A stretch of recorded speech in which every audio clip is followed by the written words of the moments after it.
আসসালামু আলাইকুম। কেমন আছো তোমরা সবাই? আজকে আসলে শীত অনেক পড়েছে, বুঝেছো? এই শীতের কারণে প্রচুর পরিমাণে ঘুম আসে। আমি ক্লাস রেডি করতে করতে হঠাৎ করে ঘুমাইসে পড়ছি, এরকম একটা অবস্থা হয়েছে।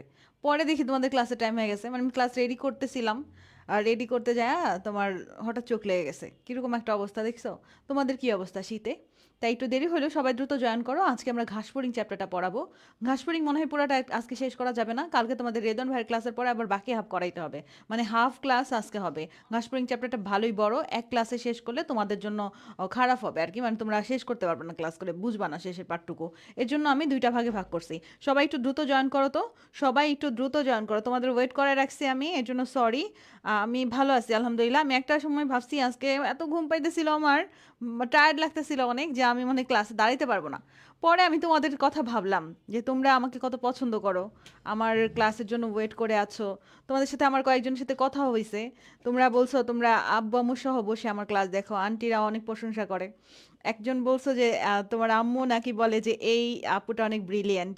আসলে সত্যিকার অর্থে আমি ব্রিলিয়েন্ট না, বলছে যে তোমাদের এই আপুটা অনেক ব্রিলিয়েন্ট, সব চ্যাপ্টারে সব সাবজেক্টে ক্লাস করে উনি, মানে এরকম একটা মেসেজ দিছে একজন আমাকে।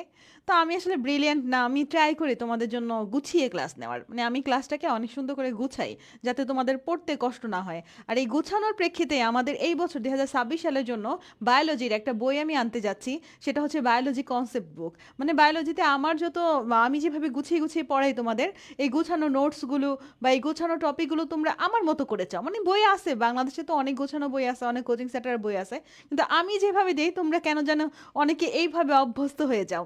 তাই আমি চাচ্ছি এই বছর বায়োলজি কনসেপ্ট বুকটাও আনতে, মানে তোমাদের ক্লাসের সাথে সাথে আমি কনসেপ্ট বুকটাও রেডি করার ট্রাই করি। তো সব মিলে আমার একটু টাইম লেগে গেছে, টাইম লেগে যাচ্ছে বায়োলজি কনসেপ্ট বুকটা আনতে। 2026 ব্যাচ পাচ্ছে বায়োলজি কনসেপ্ট বুক।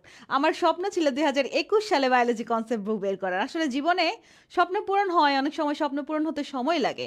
আমি একটা কথা বলি বারবারই, যে তুমি পরিশ্রম করছো কিন্তু সফলতা পাচ্ছ না, তার মানে তুমি ধরে নিবা যে তোমাকে আল্লাহ আরও বেশি যোগ্য করে তারপরে তোমার হাতে সফলতা তুলে দিবে। সফলতা তুমি পাবাই, তুমি যদি পরিশ্রম করে যাও, তুমি যদি সত্যিকার অর্থে পরিশ্রমী এবং সৎ অনেস্টলি কাজ করতে পারো, তাহলে জীবনে তুমি সফলতা পাবাই। একটু সময় লাগতে পারে, যেমন আমি তোমাদের কি বললাম যে 2021 সালে আমি এই বায়োলজি কনসেপ্ট বুকটা বের করার জন্য কাজ করেই রাখছিলাম, মানে শুধু প্রুফ রিড করা, ইমপ্রুভ করা, এইগুলা বাদ ছিল। এখন তো আরও অনেক বেশি ইমপ্রুভ হবে বইটা, তখনকার কথা আর কি। তো আলটিমেটলি আমি দেখলাম যে বইটা বের হচ্ছে 26 সালে, তাহলে কত বছর গ্যাপ হলো মাঝখানে?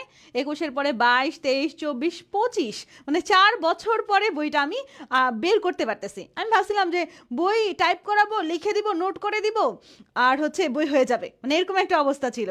আসলে বইটা যে অনেক স্টুডেন্টের অনেক স্বপ্নের জায়গা হবে, মানে আমি যে এই বইটাকে আরও অনেক বেশি সুন্দর করে তারপরে বের করবো, এটা আমি ভাবিই নাই। তবে ইনশাল্লাহ 2026 সালে এই বই আসতেছে তোমাদের জন্যই, biology concept book, doctor Afsana Islam Arifa আপুর। এটা একটা দারুণ বিষয়, মানে আমি মাঝে মাঝে ভাবি যে জীবনে আসলে অনেক যা চাইছি এটা পূরণ হয়েছে, দেরি হইলেও পূরণ হয়েছে। তার মানে আল্লাহ আমাকে অনেক বেশি যোগ্য করে তারপরে জিনিসগুলো স্বপ্ন পূরণ করাচ্ছে। তোমাদের ক্ষেত্রেও সেম কথা, পরিশ্রম করবা, যদি একটু দেরি হয় তাহলে ভাববা যে তোমাদের আল্লাহ যোগ্য করে তারপরে তোমাকে সাকসেসটা দিবে।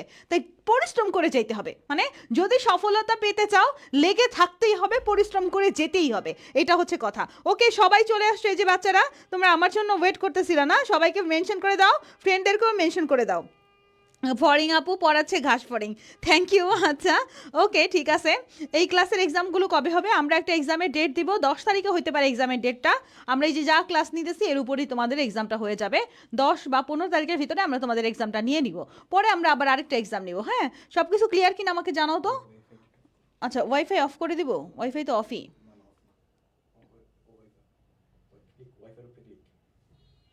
ওকে, ঠিক আছে। তাহলে চলো আমরা ঘাস ফড়িং শুরু করি। হ্যাঁ, আমাদের এই ঘাস ফড়িং চ্যাপ্টারটা তোমাদের এখনই আমি শুরু করে ফেলতেছি। দেখো, ঘাস ফড়িং আর্থ্রোপোডা পর্বের ইনসেক্টা শ্রেণীভুক্ত একটি সাধারণ প্রাণী। ঘাস ফড়িং একটা সাধারণ প্রাণী, তাই তোমাদের আসলে মানব দেহের পরিচিতির আগে একটু সাধারণ প্রাণী সম্পর্কে জানাই নিতেছে এই প্রাণী পরিচিতি চ্যাপ্টারে। এই প্রাণী পরিচিতি চ্যাপ্টারের মধ্যে একটু কঠিন চ্যাপ্টার বলতে পারো, বিরক্তিকর চ্যাপ্টার বলতে পারো ঘাস ফড়িং। হাইড্রা, ঘাস ফড়িং, রুই মাছ তিনটাই বিরক্তিকর, এটা আসলে পড়তে ভালো লাগে না। তো হাইড্রা চ্যাপ্টার ভিডিওটা আমি ইউটিউবে নিয়ে রাখছি, রুই মাছও নিলাম তোমাদের গতদিন। তো আমার ইচ্ছা ছিল যে ঘাসফড়িংটাও আমি তোমাদের নিয়ে দিব, কেমন করে জানি সেই ইচ্ছাটা পূরণ হয়ে গেল। মানে আমি ভাবতেছিলাম যে ঘাসফড়িংটা ওদের কবে নিব, আবার টাইম পাবো, দেখছো আজকেই নেওয়া হয়ে যাবে, এটা আমি নিজেও জানতাম না। তোমাদের খালেদ ভাইয়ের ক্লাস ছিল আজকে, তো খালেদ তো আসতে পারলো না আজকে কক্সবাজার থেকে, তো কালকে আসবে ইনশাল্লাহ।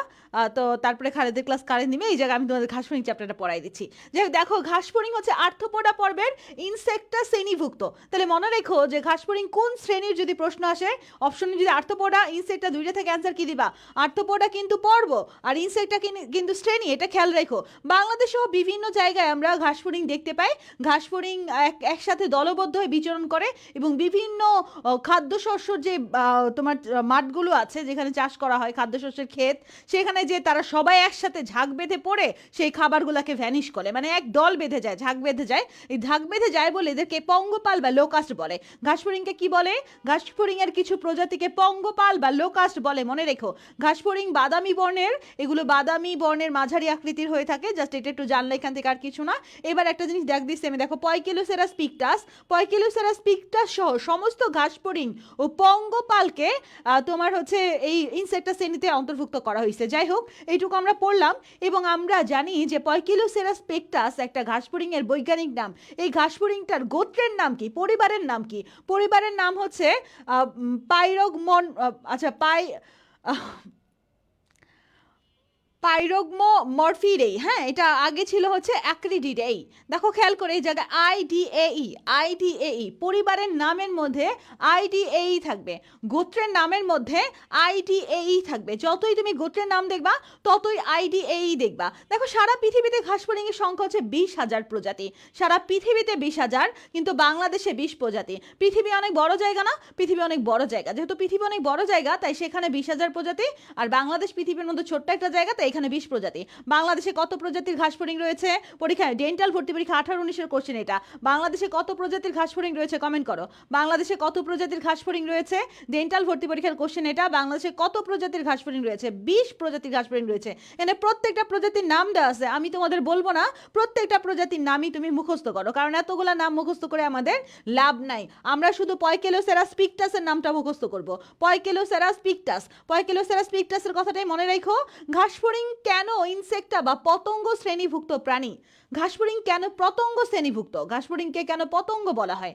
আমরা জানি যে আর্থ্রোপোডা পর্বের মধ্যে ইনসেক্টা শ্রেণী আছে, পতঙ্গ শ্রেণী আছে।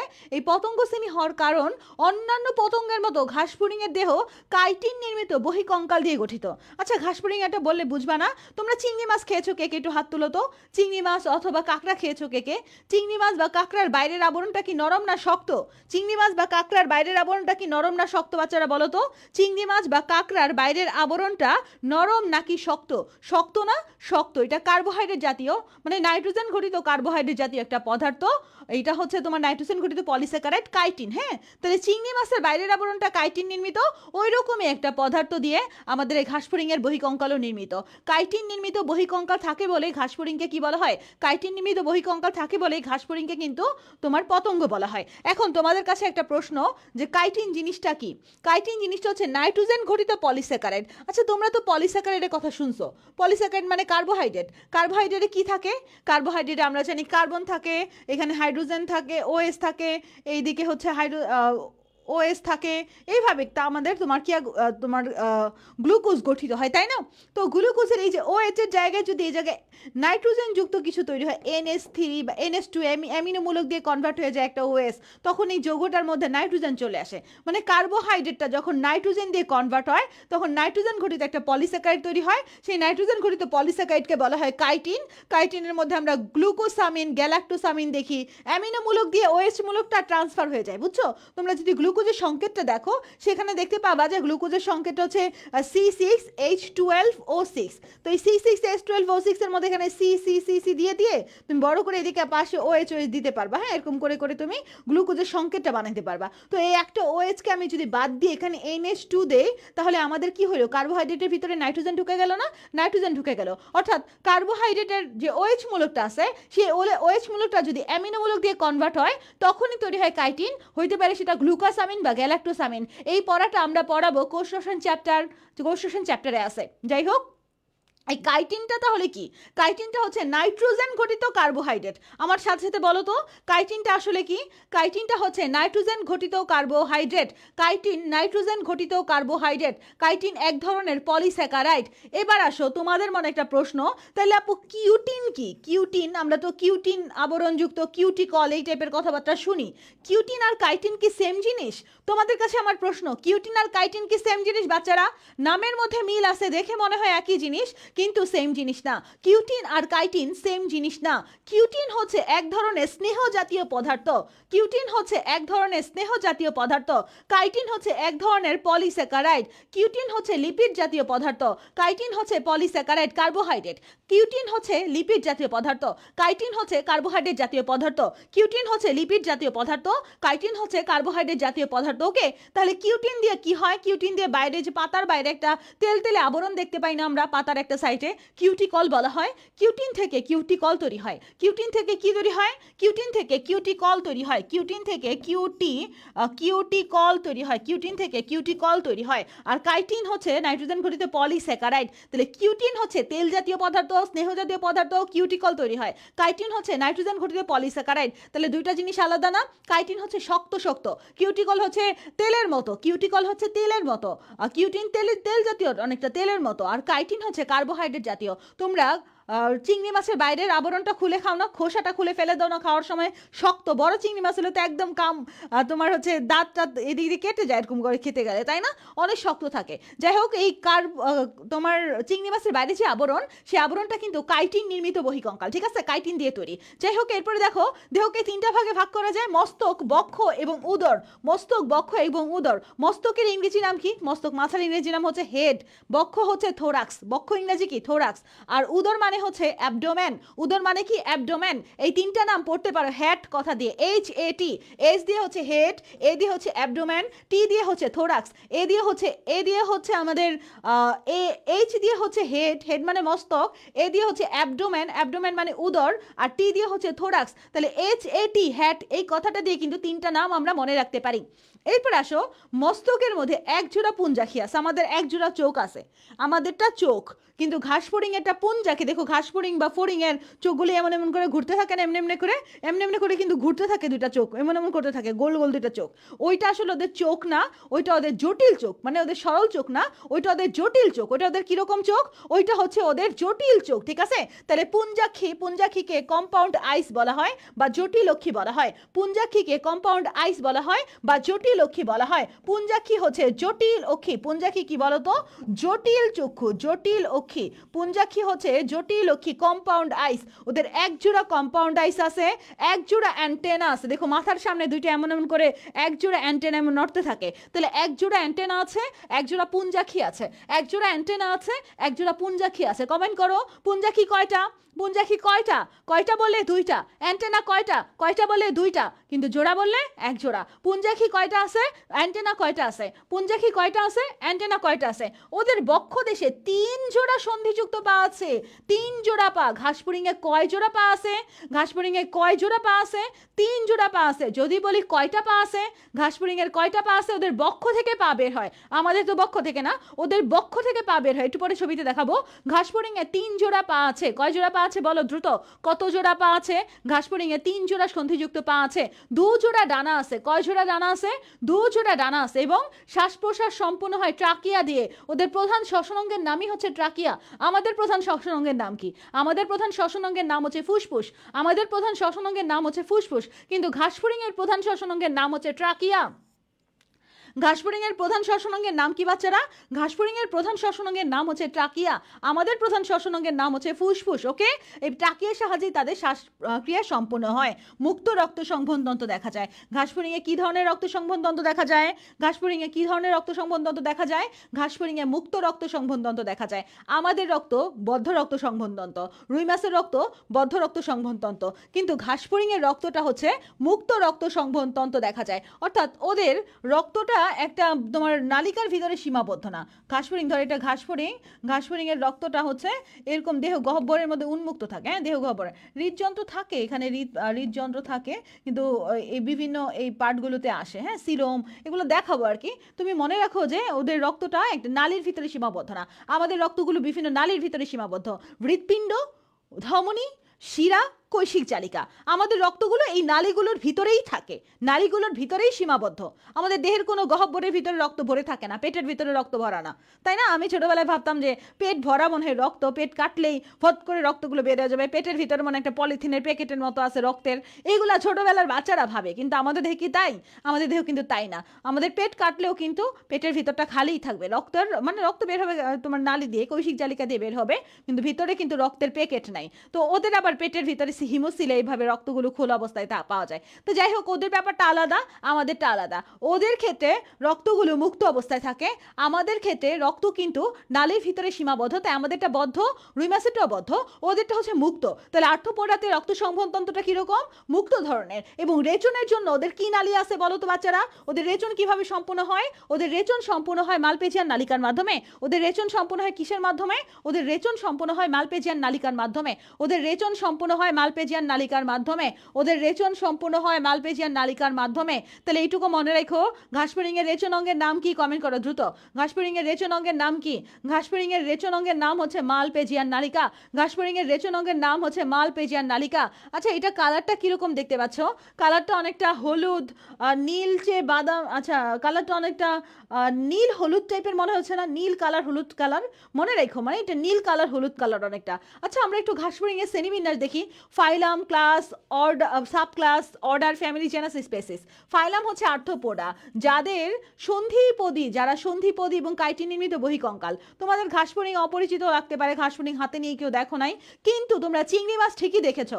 চিংড়ি মাছের হাতগুলো, চিংড়ি মাছের এই যে হাত পাগুলো এমন ভাঙ্গা ভাঙ্গা টাইপের মনে হয় না, এমন এমন ভেঙ্গা ভেঙ্গা রয়েছে, এমন ঝুলে আছে এমন মনে হয় না? ওখানে কিন্তু গিট গিট আছে, তাই না? ঘাসফড়িং এর হাত পাতে, পাগুলোতে যে লম্বা লম্বা করে পায়ের মতো, সেখানে কিন্তু গিট গিট আছে, ওই ওখানে সন্ধিযুক্ত। তো সন্ধিপদী যারা, তাদেরকে বলা হয় আর্থ্রোপোডা। সন্ধিপদী যারা, তাদেরকে কি বলা হয়? আর্থ্রোপোডা। চিংড়ি মাছও কিন্তু আর্থ্রোপোডারই। সন্ধিপদী যারা, তাদেরকে বলা হয় আর্থ্রোপোডা। এবং তাদের বহিকঙ্কালটা কি নির্মিত?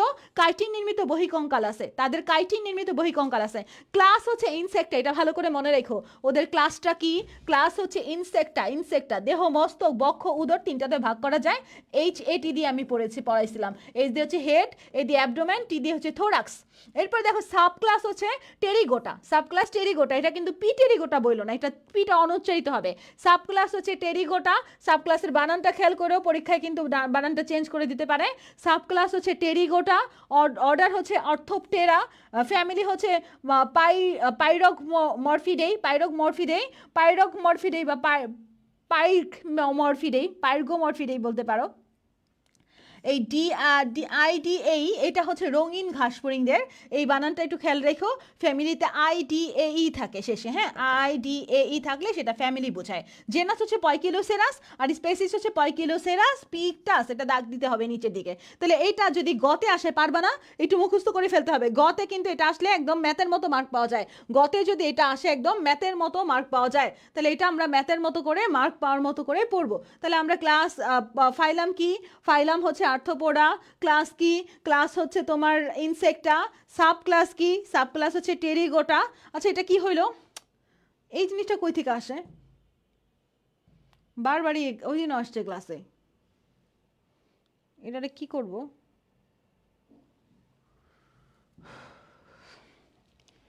আচ্ছা, তোমাদের তোমাদের ক্লাসে বারবার শুধু এই যে ওনারা চলে আসতে চায়। কি বলছে? হানজালা বলেছ জেনেটিক ইঞ্জিনিয়ারিং কি ঘাসফড়িং এর? আচ্ছা, দুধ উৎপাদন করা যায় না। আচ্ছা, গরু ফার্ম করতে পারো। ঘাসফড়িং তো ছোট ছোট, ঘাসফড়িং থেকে দুগ্ধ উৎপাদন করলে তোমার লস হবে, মানে তোমার দিন কেটে যাবে, তুমি বুড়া হয়ে যাবে, একদম বড়লোক হতে পারবে না। তাই তুমি একটা কাজ করতে পারো, গরুর ফার্ম দিতে পারো। আচ্ছা, নীলা কি বলছে? আমি পিরগোমরফিডেই পড়তাম। আচ্ছা যাই হোক, পাইরোগমরফিড বা পিরগোমরফিডে যেটাই বলো। ওকে, মান্তাসা তামিন কি বলেছো? মডের গ্রুপে অন্বেষা আপু ইউটিউবে লিঙ্ক দিছে। হ্যাঁ, অন্বেষা জিকে ক্লাসের ইউটিউবে লিঙ্ক দিছে, তোমরা দেখে পাওয়া যাবে অন্বেষার, বা আমি শেয়ার করে দিব না রাতে। হ্যাঁ, যেটা বলতেছিলাম, আচ্ছা আমরা এখন বাসস্থান সম্পর্কে পড়বো। ঘাসফড়িং এর কোথায় বাস করে? ঘাসফড়িং আসলে তৃণভূমি, বাড়িবন, চরণভূমি, মাঠ, বিভিন্ন জলাশয় ইত্যাদিতে থাকে, যেখানে কচি খাবার দাবার পাওয়া যায়। হ্যাঁ, যেখানে কচি গাছপালা পাওয়া যায়, ছোট ছোট গাছপালা, কচি কচি গাছপালা পাওয়া যায়। এবং ঘাসফড়িংকে স্বাদু পানি বা ম্যানগ্রোভ জলাশয়ের আশেপাশে দেখা যায় না, মানে পানির আশেপাশে দেখা যায় না। ওরা তৃণভূমি, বড় বড় ক্ষেতের আশেপাশে এরকম এরকম জায়গা থাকে, যাতে ওরা খাবার খেতে পারে। এবং ওরা যখন তোমার প্রতিকূল আবহাওয়া হয়, ধরো কোনো একটা এলাকায় ওরা টিকে থাকতে না পারলে ওরা মাইগ্রেটরি হয়, ওরা অন্য দেশে চলে যায়। যেমন আমরা বাংলাদেশে বলতেছি না বাংলাদেশে টিকে থাকতে পারবো না, আমাদের বিদেশে চলে যেতে হয়, বাংলাদেশের অবস্থা খারাপ। ওরকম কোনো জায়গা যদি বাঁচার মতো অবস্থা না থাকে, টিকে থাকার মতো অবস্থা না থাকে, ওরা কি করে মাইগ্রেশন করে অন্য কোনো এলাকায় চলে যায়। এবং ওরা তখন প্রতিদিনে 15 কিলোমিটার পর্যন্ত যেতে পারে। দেখো 15 কিলোমিটার, ঢাকা থেকে তাহলে কই, ঢাকা থেকে মুন্সিগঞ্জ বা আরও দূরে যাইতে পারে, এরকম একদিনে ওরা 15 কিলোমিটার পর্যন্ত উড়ে উড়ে যাইতে পারে। তাহলে ঘাসফড়িং যখন মাইগ্রেটরি হয়, পরিযায়ী হয়, তখন ওরা কত কিলোমিটার যেতে পারে? 15 কিলোমিটার যেতে পারে। ঘাসফড়িং তৃণভোজী বা শাকাশী। ঘাসফড়িং শাক খায়, শাক জাতীয় খাবার খায়, তৃণভোজী বা শাকাশী। যারা তৃণ খায় তাদেরকে বলা হয় হার্বিভোরাস। যারা তৃণ খায় তাদেরকে বলা হয় হার্বিভোরাস। আমরা গতদিন রুই মাছ পড়েছি, রুই মাছও ছিল হার্বিভোরাস। তাহলে রুই মাছ হার্বিভোরাস, ঘাসফড়িং হার্বিভোরাস। আর যারা মাংস খায় তাদেরকে বলা হয় কার্নিভোরাস। তোমরা যখন হাইড্রা চ্যাপ্টার পড়বা তখন দেখবা হাইড্রা হচ্ছে কার্নিভোরাস, আর আমরা মানুষ, আমরা সব কিছু খাই, তাই আমরা হচ্ছি অমনিভোরাস। তাহলে দেখো, herbivorous, herbivorous, carnivorous, omnivorous, herbivorous, carnivorous, omnivorous. আমরা মানুষ, আমরা সব খাই, তাই আমরা হচ্ছে অমনিভোরাস। হাইড্রা মাংস খায়, তাই হাইড্রা হচ্ছে কার্নিভোরাস। এবং ঘাসফড়িং আর রুই মাছ দুইটা হচ্ছে তৃণ খায়, তাই ঘাসফড়িং আর রুই মাছ হচ্ছে হার্বিভোরাস। বলো, ঘাসফড়িং আর রুই মাছ কি? তোমাদের কাছে আমার প্রশ্ন, ঘাসফড়িং আর রুই মাছ কি রকম তোমার প্রাণী?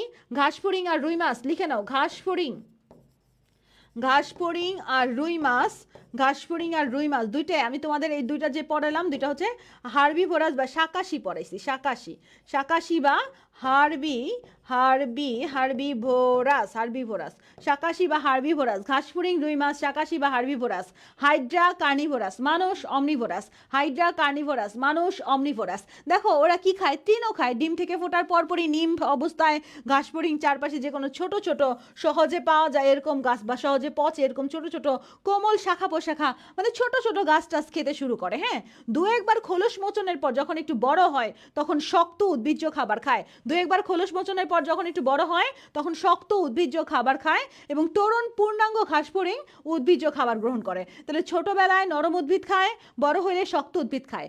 ছোটবেলায় নরম উদ্ভিদ খায়, বড় হইলে শক্ত উদ্ভিদ খায়। তাদের খাবারের মধ্যে ঘাস, পাতা, শস্য এগুলো সব কিছুই থাকে। ওকে, তাহলে আমরা দেখলাম ওরা কি খায়, কোথায় থাকে, এগুলো আমরা জেনে গেছি। ঘাসফড়িং এর বাহ্যিক গঠন নিয়ে একটু আলোচনা করব। ঘাসফড়িং এর দেহটা সরু, ছবিটা দেখো।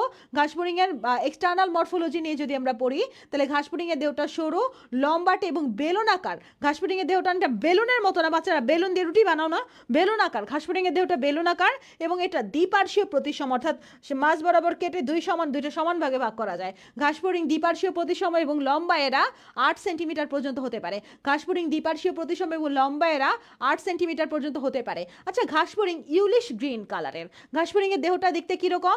ইউলিশ গ্রিন কালারের, অর্থাৎ হলদে সবুজ। ঘাসফড়িংটা কিরকম বলো তো? হলদে সবুজ অথবা বাদামি রঙের, হলদে সবুজ অথবা বাদামি রঙের দাগ, ডোরা কাটা দাগ দেখতে পাওয়া যায়। ঘাসফড়িং এর ছবিটা দেখে মনে হচ্ছে হলদে সবুজ, কিন্তু প্রথম পেজের ছবিটা দেখে আমরা কি পড়ছিলাম? প্রথম পেজের ছবি দেখে বলছিলাম না নীল হলুদ? ঘাসফড়িং হচ্ছে নীল হলুদ, উজ্জ্বল নীল হলুদ। উজ্জ্বল নীল হলুদকে পয়কিলোসেরাস পিকটাস উজ্জ্বল নীল হলুদ। কিন্তু এমনি ওরা অনেকটা দেখতে কিসের মতো? ওরা অনেকটা দেখতে হলদে সবুজ। পরীক্ষায় যদি আসে যে পয়কিলোসেরাস পিকটাস দেখতে কি কালার, তাহলে অ্যান্সার হবে নীল হলুদ। পয়কিলোসেরাস পিকটাস দেখতে কি কালার? পয়কিলোসেরাস পিকটাস দেখতে হচ্ছে নীল হলুদ। মনে রেখো, পয়কিলোসেরাস পিকটাস কোনা থেকে প্রশ্ন দিয়ে দিবে পরীক্ষা আসছে ঘাসফড়িং এর বর্ণ কিরকম, তাহলে হলদে সবুজ, দেখতে অনেকটা হলদে সবুজ। কিন্তু যদি বলে পয়কিলোসেরাস পিকটাস দেখতে কিরকম, তাহলে কিন্তু অ্যান্সার হবে উজ্জ্বল নীল হলুদ। বাচ্চারা খেয়াল রাখো। ওকে, ঘাসফড়িং এর ছবিটার দিকে তাকাও। ঘাসফড়িং এর ছবিকে আমরা কয় ভাগে ভাগ করছি? প্রথমত দেহটাকে, ঘাসফড়িং এর দেহকে 3 ভাগে ভাগ করা গেছে। মস্তক, মাথা, তারপরে হচ্ছে মাথা, তারপরে এই জায়গাটার নাম হচ্ছে বক্ষ, থোরাক্স, আর বাকি এইটুকু হচ্ছে উদর। হ্যাঁ, মস্তক, বক্ষ, উদর, এটা বক্ষ, এইটুকু উদর। মস্তক, মস্তক, বক্ষ এবং উদর তিনটা ভাগে ভাগ করেছি আমরা, তাই না? মস্তক, বক্ষ, উদর। মস্তকে কি কি আছে দেখো, মস্তকে আছে হচ্ছে ওসেলাস, মস্তকে আছে ওসেলাস, ওসেলাসকে বলা হয় স্বরলক্ষ্মী, ওসেলাসকে বলা হয় স্বরলক্ষ্মী। ওসেলাসকে কি বলে বলো তো? ওসেলাসকে স্বরলক্ষ্মী তিনটা, ওসেলাসকে স্বরলক্ষ্মী বলা হয়। স্বরলক্ষ্মীর সংখ্যা কয়টা? স্বরলক্ষ্মীর সংখ্যা তিনটা। পুঞ্জাক্ষী, জটিলক্ষ্মী, পুঞ্জাক্ষী কি বলো তো? জটিলক্ষ্মী, জটিলক্ষ্মীর সংখ্যা কয়টা? জটিলক্ষ্মী বা পুঞ্জাক্ষী, জটিলক্ষ্মীর সংখ্যা হচ্ছে দুইটা, অর্থাৎ এক জোড়া। অ্যান্টেনা কয়টা? অ্যান্টেনা হচ্ছে দুইটা, এক জোড়া। তাহলে আমরা এখানে আর কি দেখতে পাবো? এখানে মুখ উপাঙ্গ। তাহলে আমরা মস্তকে কি কি দেখতে পাচ্ছি? মস্তকে আমরা দেখতে পাচ্ছি হচ্ছে ওসেলাস, অ্যান্টেনা, পুঞ্জাক্ষী, মুখুপাঙ্গ। ওসেলাস, অ্যান্টেনা, পুঞ্জাক্ষী, মুখুপাঙ্গ। ওসেলাস, অ্যান্টেনা, পুঞ্জাক্ষী, মুখুপাঙ্গ। ঘাসফড়িংয়ের মস্তকে কি কি জিনিস আছে? চারটা কমন, আমার সাথে পড়ো। ঘাসফড়িংয়ের মস্তকে কি কি জিনিস আছে?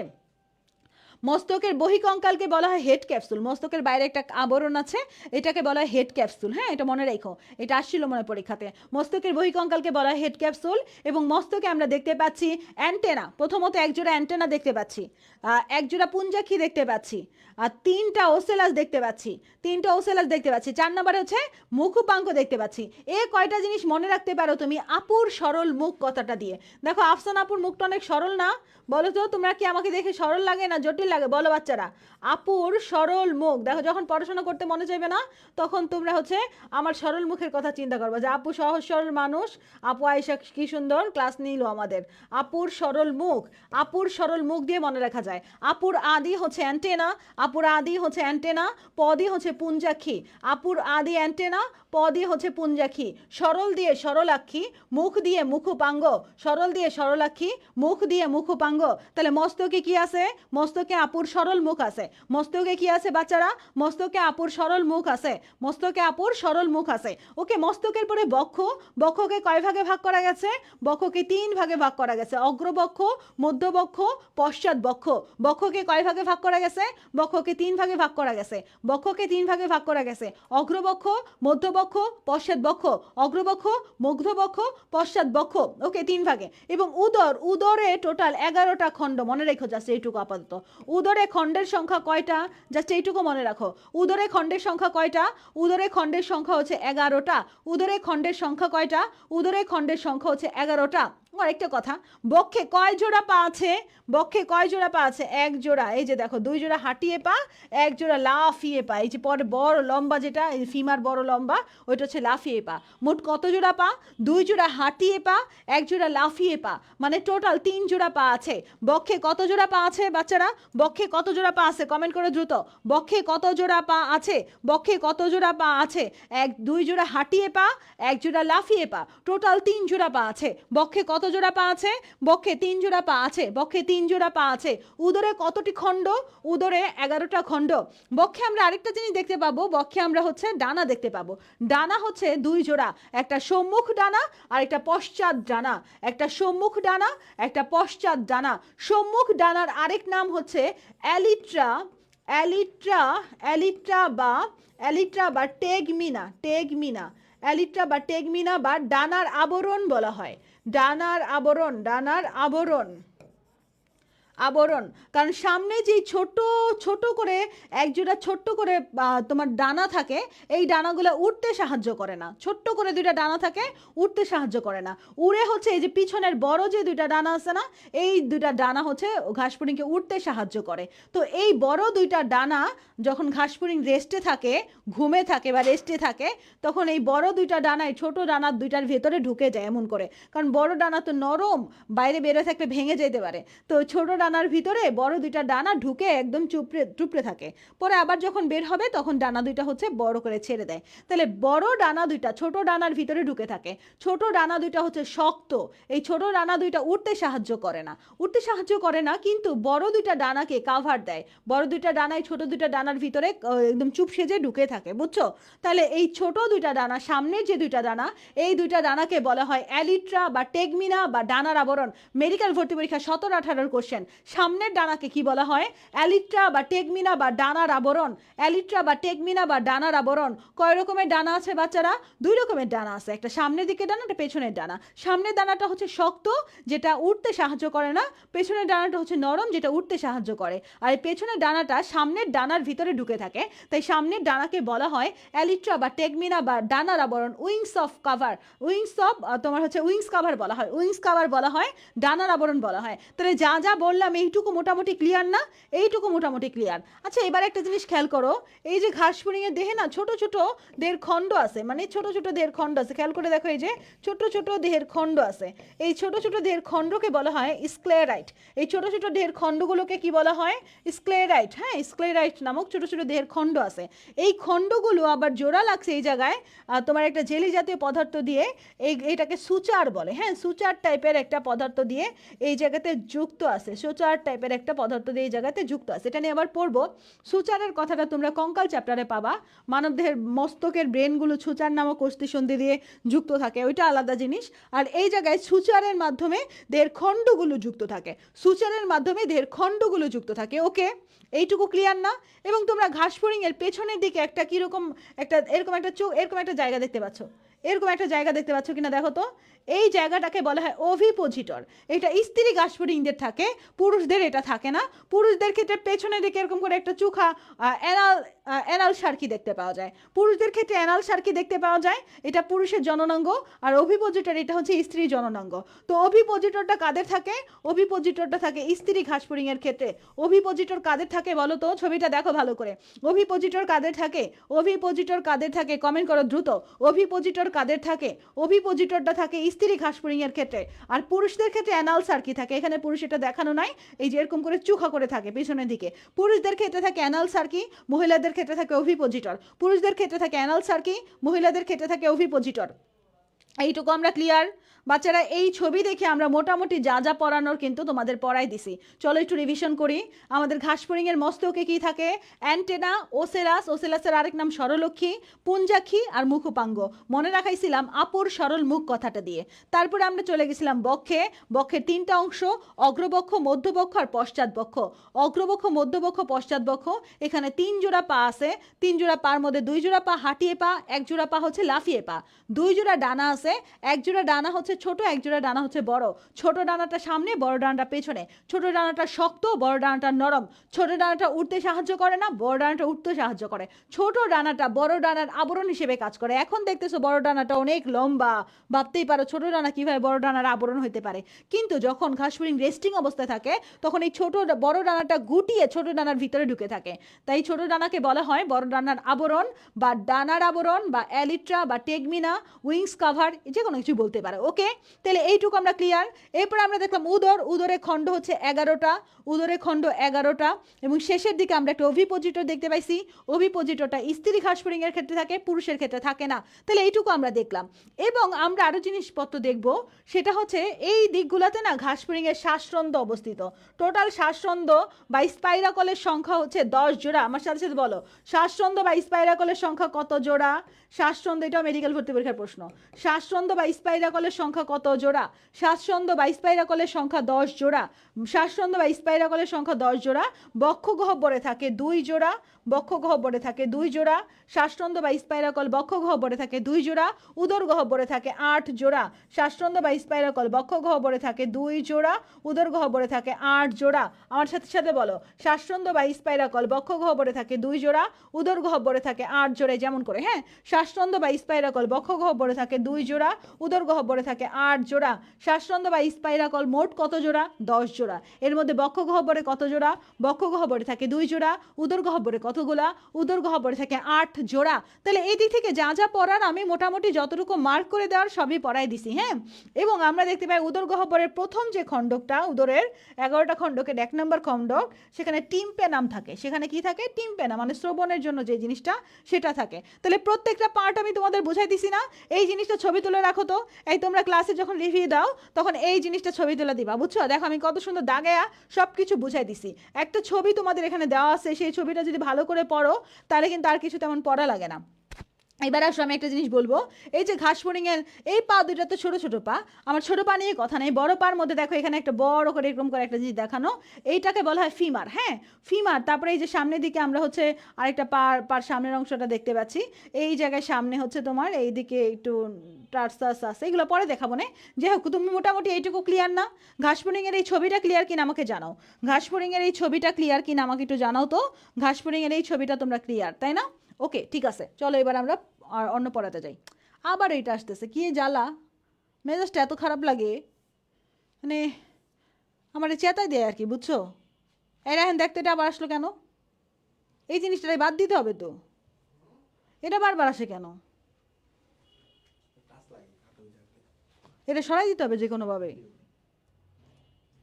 বিরক্তিকর, মনোযোগ নষ্ট করে আর কি। ওকে, যতটুকু পড়াইলাম এইটুকু ক্লিয়ার হইছো না? এইটুকু ক্লিয়ার হইছো, মানে একটু ইনফরমেটিভ চ্যাপ্টার, বুঝছো? ইনফরমেশন একটু বেশি, কিন্তু যদি সুন্দর করে বুঝে বুঝে পড়া যায় তাহলে আসলে অত কঠিন লাগবে না। ঘাসফড়িংয়ে সারা দেহ কাইটিন যুক্ত কিউটিকলে আবৃত, মানে কাইটিনও আছে কিউটিকলও আছে ঘাসফড়িংয়ে। কাইটিন হচ্ছে নাইট্রোজেন ঘটিত পলিস্যাকারাইড, কিউটিকল হচ্ছে স্নেহজাতীয় পদার্থ, দুইটাই আছে। এবং ঘাসফড়িংয়ের বহিকঙ্কাল হাইপোডার্মিস নিঃসৃত পদার্থের সৃষ্টি। ঘাসফড়িংয়ের বাইরের যে কঙ্কালটা কই থেকে নিঃসৃত পদার্থের সৃষ্টি? হাইপোডার্মিস নিঃসৃত পদার্থের সৃষ্টি। দেখো, এপিডার্মিস, ডার্মিস, হাইপোডার্মিস, এই টাইপের কথাবার্তা কিন্তু স্কিনের ক্ষেত্রে, তাই না? তাহলে ঘাসফড়িং আসলে বহিকঙ্কালটা হাইপোডার্মিস নিঃসৃত পদার্থের সৃষ্টি। এবং ঘাসফড়িংয়ের দেহে অনেকগুলো খণ্ড আছে, খণ্ডগুলোকে স্ক্লেরাইট বলে। খণ্ডগুলোকে কি বলে? স্ক্লেরাইট বলে। স্ক্লেরাইট, খণ্ডগুলোকে স্ক্লেরাইট বলে। এগুলো কঠিন প্লেটের মতো সৃষ্টি করে, স্ক্লেরাইট নামক কঠিন প্লেটের মতো গঠন সৃষ্টি করে। এবং স্ক্লেরাইটগুলো সংযুক্ত হয় সুচার নামক পাতলা ঝিল্লি দিয়ে। সুচার নামক পাতলা ঝিল্লি থাকে এখানে, দেখছো? তাহলে ঘাসফড়িংয়ের এই খণ্ডগুলো, দেহের খণ্ডগুলো বা স্ক্লেরাইটগুলো কিসের মাধ্যমে যুক্ত থাকে? ঘাসফড়িংয়ের দেহের খণ্ডগুলো, স্ক্লেরাইটগুলো সুচার নামক পাতলা ঝিল্লিতে যুক্ত থাকে। সুচার নামক পাতলা ঝিল্লিতে যুক্ত থাকে, এটা মনে রাখো। ঘাসফড়িংয়ের দেহের এই খণ্ডগুলো, এই যেখানে যে খণ্ডগুলো আছে, এই যে খণ্ড খণ্ড অনেক খণ্ড, এই খণ্ডগুলো স্ক্লেরাইট নামক খণ্ডগুলো, এটা হচ্ছে স্ক্লেরাইট নামক প্লেটের মাধ্যমে খণ্ডিত হয়। এটা হচ্ছে তোমার যুক্ত থাকে সুচার নামক ঝিল্লি দিয়ে, সুচার নামক পাতলা ঝিল্লি দিয়ে যুক্ত থাকে। ওকে, এইটুকু ক্লিয়ার আমরা। এরপরে ঘাসফড়িংয়ের দেহের মধ্যে কি কি আছে আমরা তো পড়েই ফেলছি অলরেডি। ঘাসফড়িংয়ের মস্তকে কি কি থাকে? পুঞ্জাক্ষী, অ্যান্টেনা, মুখপাঙ্গ। আপুর সরল মুখ দিয়ে পড়ছি আমরা। পুঞ্জাক্ষী, অ্যান্টেনা, মুখপাঙ্গ। মস্তকে হেড বলে, বক্ষকে থোরাক্স বলে, উদরকে অ্যাবডোমেন বলে। HAT দিয়ে মনে রাখতে পারবো। বক্ষে কি আছে? 3 জোড়া পা আছে, 2 জোড়া হাঁটিয়ে পা, 1 জোড়া লাফিয়ে পা, 3 জোড়া পা আছে। কয় জোড়া ডানা আছে? 2 জোড়া ডানা আছে। একটা হচ্ছে অ্যালিট্রা বা টেগমিনা বা উইংস কভার বা ডানার আবরণ, আর একটা হচ্ছে বড় ডানা। একটা উঠতে সাহায্য করে, একটা উঠতে সাহায্য করে না। একটা ছোট ডানা, একটা বড় ডানা। কয় জোড়া ডানা আছে? 2 জোড়া ডানা আছে, 2 জোড়া ডানা আছে। ঘাসফড়িংয়ের উদরে কি আছে? বক্ষে হচ্ছে 2 জোড়া শ্বাসরন্ধ্র, বক্ষে 2 জোড়া শ্বাসরন্ধ্র, উদরে 8 জোড়া শ্বাসরন্ধ্র। মোট শ্বাসরন্ধ্রের সংখ্যা কত জোড়া? 10 জোড়া শ্বাসরন্ধ্র বা স্পাইরাকল। 10 জোড়ার মধ্যে বক্ষে আছে 2 জোড়া শ্বাসরন্ধ্র, বক্ষে হচ্ছে 2 জোড়া শ্বাসরন্ধ্র, উদরে স্পাইরাকল বা শ্বাসরন্ধ্রের সংখ্যা হচ্ছে 8 জোড়া। এবং উদরে স্পাইরাকল বা শ্বাসরন্ধ্রের পাশাপাশি জননাঙ্গ সমূহও থাকে। জেনিটেলিয়া কোথায় অবস্থান করে? জেনিটেলিয়া কোথায় অবস্থান করে বলো তো? উদরে। জেনিটেলিয়ারা কোথায় অবস্থান করে? জেনিটেলিয়ারা উদরে অবস্থান করে। জননাঙ্গকে জেনিটেলিয়া বলে, এরা হচ্ছে উদরে অবস্থান করে। জেনিটেলিয়ারা উদরে অবস্থান করে। এইটুকু ক্লিয়ার? এইটুকু ক্লিয়ার। এবার আসো মস্তক নিয়ে একটু আমরা ডিটেলস পড়াশোনা করব। ঘাসফড়িংয়ের মস্তক 6টা ভ্রূণীয় খণ্ডকের সমন্বয়ে গঠিত। ঘাসফড়িংয়ের মস্তক কয়টা ভ্রূণীয় খণ্ডকের সমন্বয়ে গঠিত? ঘাসফড়িংয়ের মস্তক 6টা ভ্রূণীয় খণ্ডকের সমন্বয়ে গঠিত। ঘাসফড়িংয়ের মস্তক কয়টা ভ্রূণীয় খণ্ডকের সমন্বয়ে গঠিত? ঘাসফড়িংয়ের মস্তক 6টা ভ্রূণীয় খণ্ডকের সমন্বয়ে গঠিত। এবং মস্তকটা দেখতে অনেকটা নাশপাতি আকৃতির। মস্তকটা দেখতে অনেকটা কিসের মতো?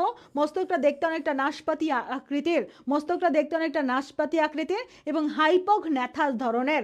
হাইপোগন্যাথাস ধরনের ব্যাপারটা হচ্ছে মস্তকটা যে এমন করে নিচের দিকে এমনি ঝুলতে থাকে। আমাদেরটা সোজা, তাই না? ওদেরটা যে এমন করে নিচের দিকে ঝুলতে থাকে, হাইপোগন্যাথাস ধরনের বলা হয়। মস্তকটা কি ধরনের বলো তো? মস্তকটা হচ্ছে হাইপোগন্যাথাস ধরনের। মস্তকটা এই যে দেখো, মস্তকটা নিচের দিকে, দেখছো? এই যে দেখো, মস্তকটা এই যে নিচের দিকে এমন করে আছে, তাই না? এই যে নিচের দিকে, নিচের দিকে। তাই মস্তকটাকে বলা হয় হাইপোগন্যাথাস ধরনের। মস্তকটা কি ধরনের, অনেক ইম্পর্টেন্ট কোশ্চেন এটা। ঘাসফড়িংয়ের মস্তক কি ধরনের? মস্তকটা ছোট স্থিতিস্থাপক গ্রীভার সাহায্যে বক্ষের সাথে সমকোণে অবস্থান করে। দেখো এটা বক্ষের সাথে সমকোণেই আছে, এই যে এটা হচ্ছে বক্ষ, এটা হচ্ছে বক্ষ। তাহলে এখানে এখানে এমন করলে একটা এখানে কোণ তৈরি হয়, বক্ষের সাথে সমকোণে অবস্থান করে। মস্তকটা বক্ষের সাথে কোন কোণে অবস্থান করে? মস্তকটা বক্ষের সাথে সমকোণে অবস্থান করে। মস্তকের বাইরের কঙ্কালের নাম হচ্ছে হেড ক্যাপসুল, বহিঃকঙ্কালের নাম হেড ক্যাপসুল বা এপিক্রেনিয়াম। মস্তকের বহিঃকঙ্কালের নাম কি? মস্তকের বহিঃকঙ্কালের নাম হচ্ছে হেড ক্যাপসুল বা এপিক্রেনিয়াম। মস্তকের বহিঃকঙ্কালের নাম হচ্ছে হেড ক্যাপসুল বা এপিক্রেনিয়াম। এই এপিক্রেনিয়ামের আবার কিছু অংশ আছে, এটা হচ্ছে পৃষ্ঠদেশে ত্রিকোণাকার ভার্টেক্স। এই যে দেখো পৃষ্ঠদেশে ত্রিকোণাকার ভার্টেক্স, মস্তকের বাইরের দিকে এই যে পৃষ্ঠদেশ, এই যে পৃষ্ঠদেশ, এটা পৃষ্ঠদেশ, এই পৃষ্ঠদেশে এই যে ত্রিকোণাকার, এই জায়গায় ত্রিকোণাকার একটা জায়গা, এই পৃষ্ঠদেশে ত্রিকোণাকার ভার্টেক্স, এখানে ত্রিকোণাকার জায়গা আছে, ত্রিকোণাকার ভার্টেক্স, ত্রিকোণাকার ভার্টেক্স, ঠিক আছে? তাহলে ভার্টেক্স, ত্রিকোণাকার ভার্টেক্স মনে রাখবা, ত্রিভুজ, ত্রিকোণাকার ভার্টেক্স, ত্রিভুজ দিয়ে মনে রাখা যায়, ত্রিভুজ, ত্রিকোণাকার ভার্টেক্স। দেখো ত্রি দিয়ে ত্রিকোণাকার, ভুজ দিয়ে হচ্ছে ভ দিয়ে ভার্টেক্স, তাহলে ত্রিভুজ মনে রাখবো। ভার্টেক্সটা কীরকম? ভার্টেক্সটা ত্রিকোণাকার, ত্রিকোণাকার ভার্টেক্স, মস্তকের পৃষ্ঠদেশে ত্রিকোণাকার ভার্টেক্স, দুই পাশে জেনা অবস্থিত। দুই পাশে কি অবস্থিত? এই যে একটা জেনা, এই যে একটা জেনা, দুই পাশে জেনা অবস্থিত, দুই পাশে জেনা অবস্থিত, দুই পাশে জেনা অবস্থিত। কপালের দিকে ফ্রন্স, কপালের দিকে ফ্রন্স, আমাদের কপালের দিকে আছে কোন বোনস? ফ্রন্টাল। মানুষের কপালের সামনে থাকে ফ্রন্টাল, আর ওদের কপালে, ঘাসফড়িংয়ের কপালে আছে ফ্রন্স। মানুষের কপালে আছে ফ্রন্টাল, ঘাসফড়িংয়ের কপালে আছে ফ্রন্স। মানুষের কপালে আছে ফ্রন্টাল, ঘাসফড়িংয়ের কপালের দিকে আছে ফ্রন্স। ওকে, এইটুকু পড়লা। তারপরে দেখো আয়তাকার যে প্লেটটা আছে, এই যে এখানে একটা আয়তাকার প্লেট দেখতে পাচ্ছ, এই যে দেখো আয়তাকার প্লেট, এই আয়তাকার প্লেটটাকে বলা হয় ক্লাইপিয়াস। আয়তাকার প্লেটটাকে কি বলা হয়? আয়তাকার প্লেটটাকে বলা হয় ক্লাইপিয়াস। আয়তাকার প্লেটটাকে বলা হয় ক্লাইপিয়াস। তাহলে মস্তকের বহিঃকঙ্কালে কি কি আছে?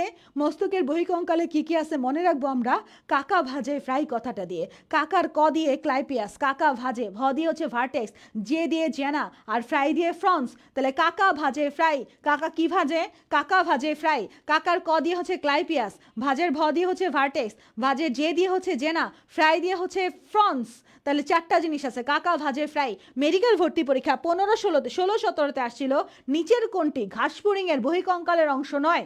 নিচের কোনটি ঘাসফড়িংয়ের বহিঃকঙ্কালের অংশ নয়? সেখানে অপশন ছিল মনে হয় ভার্টেক্স, জেনা, ক্লাইপিয়াস আর হচ্ছে ওসেলি। অ্যান্সার কি হবে বলো তো? অ্যান্সার হয়েছিল ওসেলি, কারণ ওসেলি তো মস্তকের বহিঃকঙ্কালের অংশ না, মস্তকের অংশ।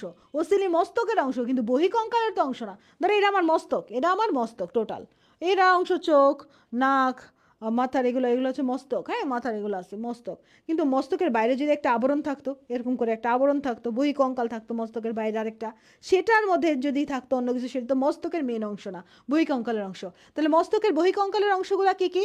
মস্তকের বহিঃকঙ্কালের অংশগুলো হচ্ছে ভার্টেক্স, জেনা, ফ্রন্স, ক্লাইপিয়াস। কাকা ভাজে ফ্রাই, এটা হচ্ছে মস্তকের বহিঃকঙ্কালের অংশ। আর মস্তকের অংশ যদি বলা হয়, ঘাসফড়িংয়ের মস্তকে কি আছে? ঘাসফড়িংয়ের মস্তকে কি আছে বাচ্চারা? এক জোড়া পুঞ্জাক্ষী, তিনটা সরলাক্ষী বা ওসেলি, এক জোড়া অ্যান্টেনা, এক সেট মুখোপাঙ্গ। এটা মনে রাখতে পারি আপুর সরল মুখ দিয়ে। মস্তকে কি আছে সেটা মনে রাখবা আপুর সরল মুখ দিয়ে। আর মস্তকের বহিঃকঙ্কালে কি আছে সেটা মনে রাখবা কাকা ভাজে ফ্রাই দিয়ে। এই দুইটা জায়গা ভেজাল লাগে, আমার নিজেরা ভেজাল লাগতো। আমি মস্তকের বহিঃকঙ্কাল আর মস্তক আলাদা, কি একই তো কথা, এমন মনে রাখতো তোমাদের সময়কালে। তখন চিন্তা করে দেখলাম যে মস্তকের বহিঃকঙ্কালে যে চারটা জিনিস আছে ওইটা আলাদা করে পড়ি, মস্তকে যে চারটা জিনিস আছে আলাদা করে পড়ি। মস্তকের বহিঃকঙ্কালের চারটা জিনিস মনে রাখবা কাকা ভাজে ফ্রাই, আর মস্তকে যে চারটা জিনিস সেটা মনে রাখবা আপুর সরল মুখ, তাইলে আর সমস্যা হবে না। মস্তকের বহিঃকঙ্কাল আর মস্তক কোথায় কি আছে এটা পড়ে ফেলবো। পুঞ্জাক্ষী, পুঞ্জাক্ষী বা কম্পাউন্ড আইস, পুঞ্জাক্ষীর সংখ্যা হচ্ছে দুইটা, পুঞ্জাক্ষী এক জোড়া। পুঞ্জাক্ষীতে অসংখ্য পরিমাণে ওমাটিডিয়াম থাকে, অনেক ওমাটিডিয়াম দিয়ে পুঞ্জাক্ষী গঠিত হয়। ওমাটিডিয়ামকে তোমার ওমাটিডিয়াম হচ্ছে পুঞ্জাক্ষীর গঠন আর কাজের একক, এটা নিয়ে পরে আলোচনা আছে। আপাতত জানি ঘাসফড়িংয়ের মস্তকের দুই পাশেই, উভয় পাশে পৃষ্ঠ সাইড দিকে প্রথম খণ্ডকে এক জোড়া পুঞ্জাক্ষী থাকে। এই এক জোড়া পুঞ্জাক্ষী দৃষ্টির দিক থেকে ঘাসফড়িং অন্যান্য অর্থপদের থেকে অনেক উন্নত। গঠনগত কার্যকারিতার দিক থেকে পুঞ্জাক্ষী আরশোলা, চিংড়ি, অর্থপর্দার মতোই আর কি, ওদের চোখগুলো। ওমাটিডিয়াম, অসংখ্য ওমাটিডিয়াম দিয়ে পুঞ্জাক্ষী গঠিত, এটা মনে রাখো। অসংখ্য ওমাটিডিয়ামের মাধ্যমে পুঞ্জাক্ষী গঠিত, ওমাটিডিয়ামই পুঞ্জাক্ষীর গঠন ও কাজের একক। অসংখ্য ওমাটিডিয়ামের মাধ্যমে পুঞ্জাক্ষী গঠিত, এটা মনে রাখলে হয়েছে। ওমাটিডিয়াম অসংখ্য পরিমাণে থাকে, অসংখ্য ওমাটিডিয়াম ব্যাকটেরিয়াম দিয়ে পুঞ্জাক্ষী গঠিত। ওসিলি সংখ্যা 3টা, এটা মনে রাখো। ওসিলির সংখ্যা 3টা। ওসিলির সংখ্যা কয়টা? ওসিলির সংখ্যা 3টা। ওসিলি বা সরলাক্ষীর সংখ্যা হচ্ছে 3টা। ওসিলির সংখ্যা 3টা। এবং ওসেলাসের তলদেশে মস্তিষ্কে গমনকারী স্নায়ুতন্তু অবস্থিত। ওসেলাসের তলদেশে কি অবস্থিত? ওসেলাসের তলদেশে মস্তিষ্কে গমনকারী স্নায়ুতন্তু অবস্থিত। এর অভ্যন্তরে যে কোষ থাকে তার রেটিনার মতো কাজ করে। এটা অনেক ইম্পর্টেন্ট। এই লাইনটা দাগাও, এই লাইনটা থেকে প্রশ্ন আসতে পারে। এইটুকু শেষ, ওসেলাস শেষ। এবার অ্যান্টেনা। ঘাসফড়িংয়ের কয়টা অ্যান্টেনা আছে? ঘাসফড়িংয়ের 2টা অ্যান্টেনা আছে, এক জোড়া অ্যান্টেনা আছে। এবং অ্যান্টেনার কাজ কি? ঘাসফড়িংয়ের অ্যান্টেনাগুলো স্পর্শ, ঘ্রাণ এবং শব্দ তরঙ্গ অনুভব করে। পরীক্ষা আসতে পারে অ্যান্টেনার কাজ নিচের কোনটা না? স্পর্শ, ঘ্রাণ, শব্দ তরঙ্গ, খাদ্য গ্রহণ। বলো তো কি হবে অ্যান্সার? অ্যান্টেনার কাজ কোনটা নয়? স্পর্শ, ঘ্রাণ, শব্দ তরঙ্গ অনুভব করা, খাদ্য গ্রহণ করা। অ্যান্সার কি হবে? অ্যান্টেনার কাজ তো খাদ্য গ্রহণ করা না, খাদ্য জোগাড় করাও না। ওদের কাজ হচ্ছে স্পর্শ, ঘ্রাণ, শব্দ তরঙ্গ অনুভব করা। এবং অ্যান্টেনার 3টা পার্ট। ধরো এটা একটা অ্যান্টেনার 3টা পার্ট। একটা হচ্ছে স্কেপ, একটা হচ্ছে পেরিসেল, আর একটা হচ্ছে ফ্লাজেলাম। স্কেপ, পেরিসেল, ফ্লাজেলাম। অ্যান্টেনার কয়টা অংশ? অ্যান্টেনার 3টা অংশ। স্কেপ, পেরিসেল, ফ্লাজেলাম। অ্যান্টেনার কয়টা অংশ? অ্যান্টেনার 3টা অংশ। পরীক্ষায় যদি আসে নিচের কোনটা অ্যান্টেনার অংশ নয়? স্কেপ, পেরিসেল, ফ্লাজেলাম, ওসেলাস। কি হবে অ্যান্সার? ওসেলাস হবে, তাই না? ওসেলাস তো মস্তকের অংশ। স্কেপ, পেরিসেল, ফ্লাজেলাম হচ্ছে তোমার অ্যান্টেনার অংশ। পেরিসেলটা খাটো, অবিভক্ত, আর ফ্লাজেলামটা বড়। ফ্লাজেলামের খণ্ড হচ্ছে 25টা। ফ্লাজেলামের কয়টা খণ্ড থাকে? ফ্লাজেলামের খণ্ড থাকে 25টা। এবার আসো মুখোপাঙ্গ। ঘাসফড়িংয়ের মুখোপাঙ্গ আছে অনেকগুলো মুখের মধ্যে, বাইরের দিকে অনেকগুলো উপাঙ্গ বাইরে থাকে। আমাদের মুখোপাঙ্গ আছে? নাই। আমাদের কি দাঁতগুলো এদিক দিয়ে এমন করে বেড়ে আছে? এমন করে বের হয়ে আছে, দাঁতগুলো বের হয়ে নাই। আমাদের কি ল্যাব্রাম বা উষ্ঠগুলো বাইরের দিকে ঝুলে আছে? নাই। ওদের ক্ষেত্রে কি হয়? ওদের মুখের চাইতে বাইরের দিক দিয়ে মুখের উপাঙ্গ বের হয়ে যায়, মানে আরও। হ্যাঁ, তো মুখোপাঙ্গ ওদের আছে। মুখোপাঙ্গের সংখ্যা হচ্ছে তোমার মুখোপাঙ্গ 5টা মুখোপাঙ্গ, 5টা অংশ।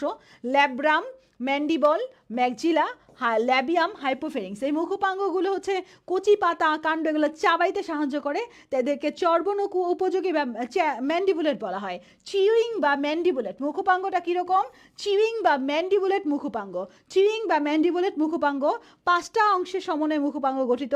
Labrum, mandible, maxilla, labium, hypopharynx. এটা হাইলাম কথা দিয়ে মনে রাখা যায়। এটা কি দিয়ে মনে রাখা যায় বলো তো? হাইলাম কথা দিয়ে মনে রাখা যায়। হাইলাম, এটা মনে রাখা যায়। হাইলাম, হাই দিয়ে হচ্ছে হাইপোফেরিংস, ল দিয়ে ল্যাব্রাম, ল দিয়ে ল্যাবিয়াম, ম দিয়ে ম্যান্ডিবল, ম দিয়ে ম্যাক্সিলা। হাইলাম কথা দিয়ে মনে রাখতে পারবো। 5টি অংশের সমন্বয়ে মুখোপাঙ্গ গঠিত, এটা মনে রাখবো হাইলাম কথা দিয়ে। হাই দিয়ে হাইপোফেরিংস, ল দিয়ে ল্যাবিয়াম, ল দিয়ে ল্যাব্রাম, ম দিয়ে ম্যান্ডিবল, ম দিয়ে ম্যাক্সিলা। তাহলে টোটাল হচ্ছে 5 রকমের মুখোপাঙ্গ। 5 রকমের কয়টা মুখোপাঙ্গ একটু পরেই পড়তেছি। দেখো এই যে ছবিটা, দেখো এই ছবিটার মধ্যে কি আছে? এই ছবিটার মধ্যে মুখোপাঙ্গের সব কিছু আছে। ঘাসফড়িংয়ের মস্ত মুখের বাইরের দিক থেকে টেনে বের করছে সব। এই যে 2টা ম্যান্ডিবল, এক জোড়া ম্যান্ডিবল, এক জোড়া ম্যাক্সিলা। তাহলে করে 4টা। একটা হচ্ছে ল্যাব্রাম, 5টা ল্যাবিয়াম, 6টা, যে হাইপোফেরিংস 7টা। 5 রকমের 7টা টোটাল 7টা। হ্যাঁ, কিন্তু 5 রকমের। যাই হোক, ফার্স্টের দিকে কি আছে? ফার্স্টে কি সম্পর্কে বলা আছে? এগুলোর নামগুলো পড়বা, কাজটা পড়বা। ল্যাব্রাম অনেকটা চাপা চাকতির মতো। ল্যাব্রাম উপরের ঠোঁট, উপরের উষ্ঠ গঠন করে। এটা খাবার ধরে রাখতে এবং ম্যান্ডিবলের দিকে ঠেলে দিতে সাহায্য করে। কাজগুলো ইম্পর্টেন্ট। ম্যান্ডিবল দেখো ত্রিকোণাকার, এই যে কালো ম্যান্ডিবল ত্রিকোণাকার, কালো রঙের দাঁত আছে, এটা খাবার কেটে খাইতে সাহায্য করে। ম্যাক্সিলা, ম্যান্ডিবলের পেছনে বাইরের দিকে 2টা ম্যাক্সিলা আছে। ম্যাক্সিলার সবচেয়ে গোড়ার দিকের খণ্ডটাকে বলা হয় কার্ডো। এই জিনিসটা অনেক ইম্পর্টেন্ট। চলো এটা ছবি দেখে পড়ে, তাহলে সুবিধা হবে। এনে আমরা আবার আসবো এই জায়গাতে। চলো এই জায়গায়, এটা দেখো, এই যেটা হচ্ছে ম্যাক্সিলা। হ্যাঁ, এই ম্যাক্সিলার সবচেয়ে গোড়ার দিকের যে জিনিসটা, এটার নাম হচ্ছে কার্ডো। ম্যাক্সিলার সবচেয়ে গোড়ার দিকের জিনিসটার নাম কি বলো তো? ম্যাক্সিলার সবচেয়ে গোড়ার দিকের কি থাকে? ম্যাক্সিলার সবচেয়ে গোড়ার দিকে থাকে কার্ডো। কার্ডোর সামনের দিকে থাকে স্টাইপস। কার্ডোর সামনের দিকে কি থাকে? কার্ডোর সামনের দিকে থাকে স্টাইপস। তার সামনে কি থাকে? ল্যাসিনিয়া। তার সামনে হচ্ছে ল্যাসিনিয়া। এটা মনে রাখবা, নখের মতো ল্যাসিনিয়া। কিসের মতো? ল্যাসিনিয়াটা কিসের মতো? নখের মতো ল্যাসিনিয়া। এটা নল দিয়ে মনে রাখা যায়। নল, ন দিয়ে নখের মতো, ল দিয়ে ল্যাসিনিয়া। ল্যাসিনিয়াটা কিসের মতো বাচ্চারা? ল্যাসিনিয়াটা কিসের মতো? নখের মতো ল্যাসিনিয়া। ল্যাসিনিয়াটা কিসের মতো? নখের মতো ল্যাসিনিয়া। আর এই জায়গায় আমরা একটা ঢাকনা দেখতে পাচ্ছি। দেখো এই যে একটা ঢাকনা, এইটা মনে রাখবা। ঢাকনা, গ্যালিয়া না, ঢাকার গলি দিয়ে মনে রাখা যায়, ঢাকার গলি, ঢাকনার মতো গ্যালিয়া, ঢাকার গলি, ঢাকার গলি, গ্যালিয়াটা দেখতে ঢাকনার মতো মনে রাখবা, ঢাকার গলি, ঢাকার দিয়ে ঢাকনার, গলি দিয়ে গ্যালিয়া, ঢাকনার মতো গ্যালিয়া, ঠিক আছে। এরপর ম্যাক্সিলারি পাল্প, ম্যাক্সিলারি পাল্পে 1 2 3 4 5 5টা পাল্প থাকে ম্যাক্সিলারি পাল্পে। পাল্পের সংখ্যা হচ্ছে 5টা, ঠিক আছে। তাহলে আমরা কি কি পড়লাম? আমরা পড়লাম কার্ডো, স্টাইভস, পাল্প, ল্যাসেনিয়া, গ্যালিয়া, ম্যাক্সিলারি পাল্প, ঠিক আছে। এইটুকু আমরা পড়ে ফেলছি, এখানে আর কিছু না। এই যে ল্যাবিয়াম, ল্যাবিয়ামের পার্টগুলো একটু খেয়াল করো। ল্যাবিয়ামের পার্টগুলো হচ্ছে, এটা হচ্ছে সাবমেন্টাম, এই জিনিসটা সাবমেন্টাম, এটা হচ্ছে ম্যান্টাম, আর এই যে একজোড়া নরনশীল লিগুলি, এই লিগুলিগুলো কীরকম এমন করে নড়ে, লিগুলিগুলো হচ্ছে নরনশীল, লিগুলিগুলো হচ্ছে নরনশীল লিগুলি, ঠিক আছে। তাহলে আমরা এই পার্টগুলোর নাম পড়ে ফেলছি না? পার্টগুলোর নাম পড়ে ফেলছি কিন্তু। তাহলে ম্যাক্সিলার পার্টগুলো কীরকম, এই যে এখন পড়লে সহজ লাগবে। দেখো ম্যাক্সিলার সবচেয়ে গোড়ার দিকে থাকে কার্ডো, এরপরে থাকে স্টাইপস, স্টাইপসের সামনের দিকে নখের মতো ল্যাসেনিয়া, ঢাকনির মতো গেলিয়া, নখের মতো ল্যাসেনিয়া, ঢাকনির মতো গেলিয়া, এবং পাল্পে 5টা অংশ থাকে। পাল্পে কয়টা অংশ থাকে? পাল্পে ম্যাক্সিলার পাল্পের অংশ কয়টা? 5টা। ম্যাক্সিলারের পাল্পের অংশ হচ্ছে 5টা। এই যে ম্যাক্সিলার কাজ হচ্ছে খাদ্য গ্রহণ করা, ম্যাক্সিলার কাজ হচ্ছে খাদ্যের স্বাদ গ্রহণ করা, খাদ্যকে ধরে রাখা, মুখের ভিতর প্রবেশ করা, এগুলো সব ম্যাক্সিলার কাজ। খাবারকে চূর্ণ করাও ম্যাক্সিলার কাজ, খাবারকে চূর্ণ করা। ম্যান্ডিবল ম্যাক্সিলার কাজ প্রায় অনেকটা একই রকম, তো ম্যান্ডিবল ভাঙতে কাটতে সাহায্য করে, আর এরা খাবারকে ধরে রাখা, স্বাদ গ্রহণ করা, খাবারকে মুখের ভিতর প্রবেশ করানো, চূর্ণ করা, সব কিছুতে এরা সাহায্য করে। ম্যাক্সিলারি পাল্প অ্যান্টেনা ও পায়ের অগ্রভাগ পরিষ্কারে অংশগ্রহণ করে। তাহলে এটা অনেক ইম্পর্টেন্ট, হ্যাঁ। খাদ্যবস্তুর হরণ প্রতিরোধ করে, তাহলে এটা সংবিধি অঙ্গ হিসেবে কাজ করে। ম্যাক্সিলার কাজগুলো একবার একটু পড়ো। এরপরে ল্যাবিয়াম, ল্যাবিয়ামটা বললাম তো, ল্যাবিয়ামের অংশগুলো এই যে ম্যান্টাম, ম্যান্টাম আর নরনশীল লিগুলি আছে। এই যে ল্যাবিয়াম, এটা ল্যাবিয়ামের কথা পড়ো। তারপরে হচ্ছে এই যে মাঝখানে হচ্ছে হাইপোফ্যারিংস, হাইপোফ্যারিংসটা জিহ্বার মতো অনেকটা, হ্যাঁ, মেন জিহ্বার মতো। হাইপোফ্যারিংসটা দেখতে জিহ্বার মতো। নরনশীল এটা একটু পড়ো। এই যে ল্যাবিয়ামের কাজ হচ্ছে পাল্প সংবেদনশীল অঙ্গ হিসেবে কাজ করে। ল্যাবিয়াল পাল্প যে আছে, এর উপযুক্ত খাদ্য নির্বাচনে সাহায্য করে, ম্যাক্সিলারি পাল্পের মতো এই ল্যাবিয়াল পাল্প। তারপর হাইপোফ্যারিংসের নাম হচ্ছে উপজিহ্বা। এইটার চারদিকে ম্যাক্সিলা ম্যান্ডিবল সবাই থাকে, দেখো হাইপোফ্যারিংসটা মাঝখানে, চারদিকে ম্যাক্সিলা ম্যান্ডিবল সবাই থাকে। ল্যাবিয়াম, এই হাইপোফ্যারিংসটা হচ্ছে লালার সাথে খাবারকে মিশাতে সাহায্য করে। আমাদের জিহ্বা কি করে? আমাদের জিহ্বাও কি খাবারের সাথে লালা মিশাতে সাহায্য করে না? ওদের উপজিহ্বা এই হাইপোফ্যারিংস খাবারকে লালার সাথে মিশাইতে সাহায্য করে। তাহলে প্রত্যেকটার কাজ খুব ভালো করে পড়তে হবে। এবার আমরা চলে যাব বক্ষে। আমাদের ওই পাঠটুকু পড়া শেষ, মস্তকের পড়া শেষ। মস্তকের পড়া একটু জটিল, তাই না? অনেকগুলো পড়া পড়লাম। মস্তকে কি কি ছিল মনে করি তো? মস্তকের বাইরে বহিঃকঙ্কাল ছিল। মস্তকের বাইরে, তোমরা যে লাইভে আসো একটু লাইক দাও তো, লাইভে লাইক দাও। এই যে পোলাপান শেষের দিকে পোলাপান বিরক্ত হয়ে যায়, তাই না? যে আফসানাপুর আর দেখতে ইচ্ছে করতেছে না, এরকম যদি দেখতে ইচ্ছে না করে তাহলে ক্লাস নেবো। দেখো গতদিন আমি বললাম যে বাচ্চারা তোমাদের সাথে কিন্তু শেষ ক্লাস। দেখো কেউই না ভবিষ্যৎ সম্পর্কে জানে না, এটা একটা প্রমাণ পাইলা। গতদিনও আমি জানতাম না আমি আজকে ক্লাসটা নিব তোমাদের, তার মানে আমি কিন্তু জানি না আগামীকালকে কি ঘটতে যাচ্ছে। এবং আমি প্রতি বছরই ভাবি যে প্রত্যেক বছর আমার নতুন নতুন মানুষদের সাথে পরিচয় হয়। যেমন এই বছর তোমাদের ধ্রুব ভাইয়ার সাথে অনেক ভালো করে, মানে ধ্রুবকে আমি ধ্রুবর আম্মুর সাথে ফেসবুকে আম্মুর আইডি দিয়ে ধ্রুব ক্লাস করতো। ধ্রুব দেখতে কীরকম, কথা বলে কীভাবে আমি কিন্তু জানতাম না। তোমাদের ইস্টার নীলা আপু আইডি দিয়ে ক্লাস করতো, কথা বলে কীরকম বা ও কি আমি কিন্তু জানতাম না। তো দ্বীপের ভাইবাতে দেখছি। তো যাই হোক, নতুন বছরে আমার প্রতি বছরই নতুন নতুন মানুষদের সাথে পরিচয়, কিন্তু কাদের সাথে যে পরিচয় হবে আমি কিন্তু জানি না। দেখছি, এটাই আমি ভাবতেছিলাম যে 2026-এ আমার নতুন নতুন আরও কারোর সাথে পরিচয় কি হতে পারে, কে হতে পারে সে বা কারা, এরকম ভাবি। হঠাৎ আমি একটু ওভার থিঙ্কিং করি, বুঝছো, হাবি ভাবি। যখন আমার কোনো কিছু করতে ইচ্ছে করে না তখন আমি অনেক ডিপ চিন্তা ভাবনায় চলে যাই। তো এটাই ভাবলাম যে আজকের ক্লাসটা যে আমি নিব এটাও কিন্তু আমি জানতাম না, কিন্তু আমার নেওয়া ভাগ্যে লেখা ছিল, কপালে। কপালের লেখন কে মুছতে পারবে না, কপালের লেখন না যায় খণ্ডন, বুঝছো, কপালের লেখন না যায় খণ্ডন। তাই সবাই ক্লাসটা মেনশন দাও তো, ফ্রেন্ডদেরকে মেনশন দাও, আর ক্লাসটা একটু শেয়ার করো সবাই। কি হয়েছে আপু, কই কি হয়েছে, কি হবে?